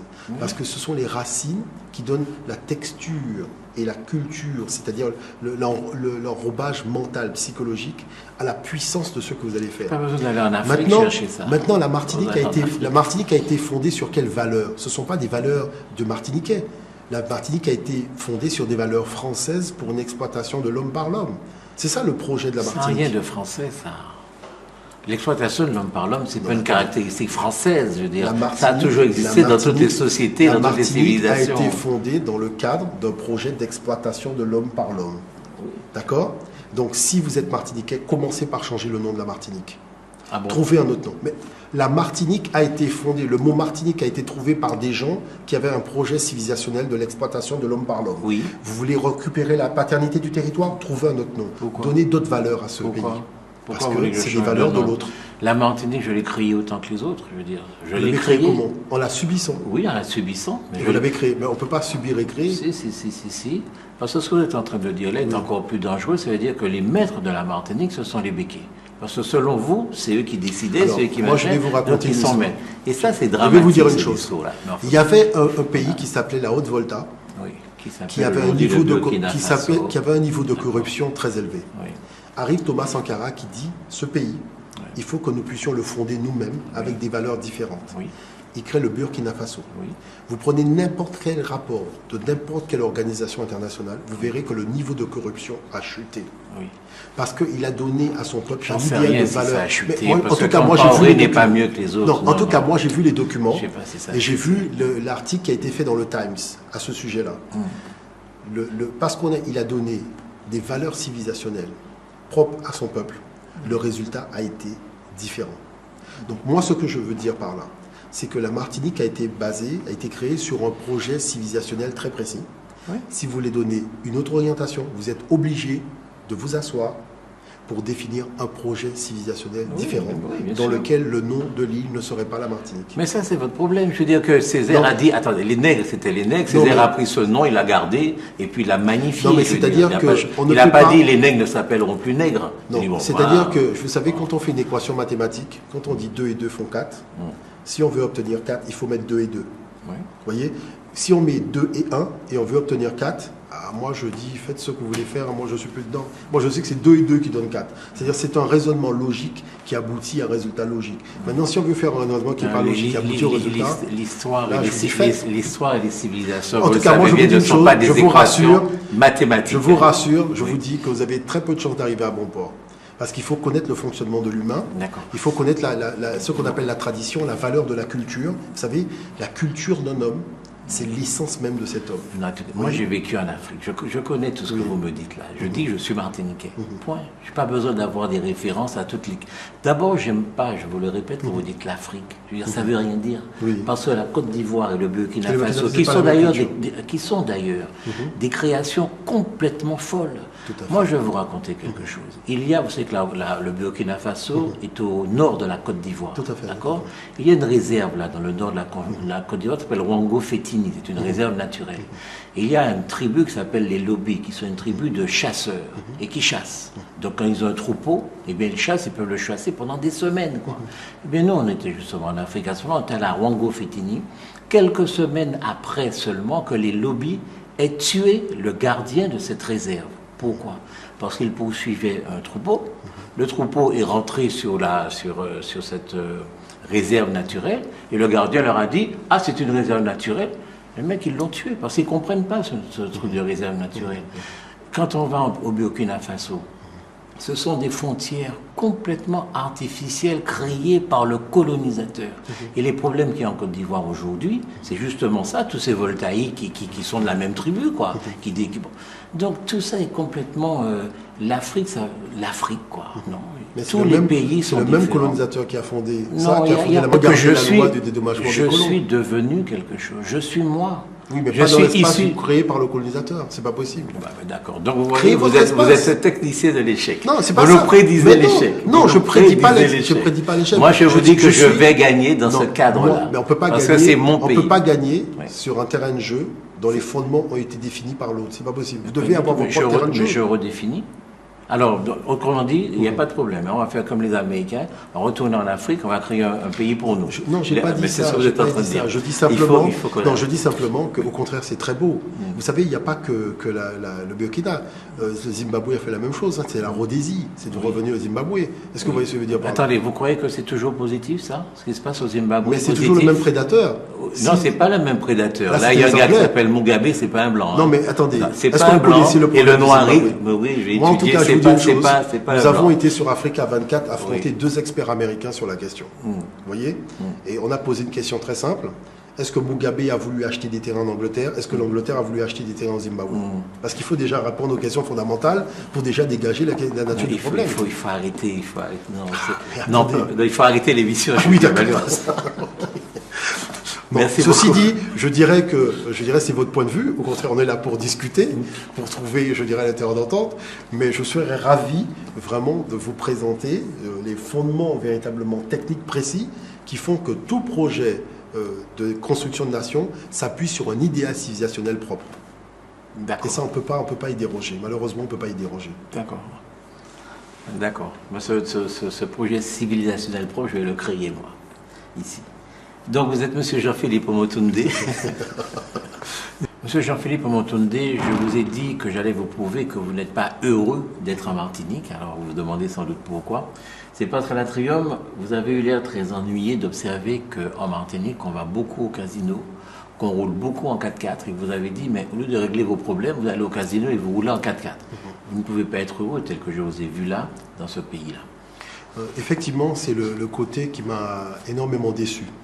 C'est-à-dire que, vous savez, à l'époque de nos grands-mères, de nos grands-pères, on voyait le savoir-faire manuel, on voyait le savoir-faire même du peuple.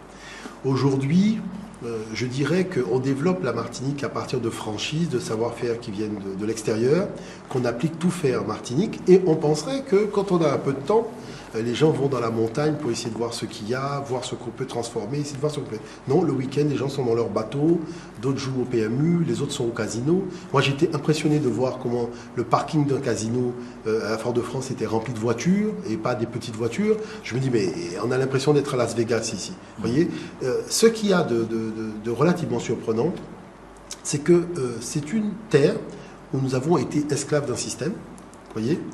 Et aujourd'hui, on a des diplômes, on a des moyens, et on est toujours esclave du même système. On est devenu esclave de la société de consommation, c'est-à-dire qu'on n'a pas, je dirais, cette perception au niveau des adultes de la nécessité de faire émerger le génie martiniquais dans différents domaines, de manière à avoir des centres de formation pour former les jeunes. Vous savez, on dit qu'au départ, on court après un lionceau, mais après...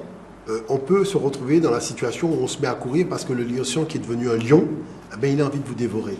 Je pense que la Martinique est en train d'allumer la bougie par les deux bouts.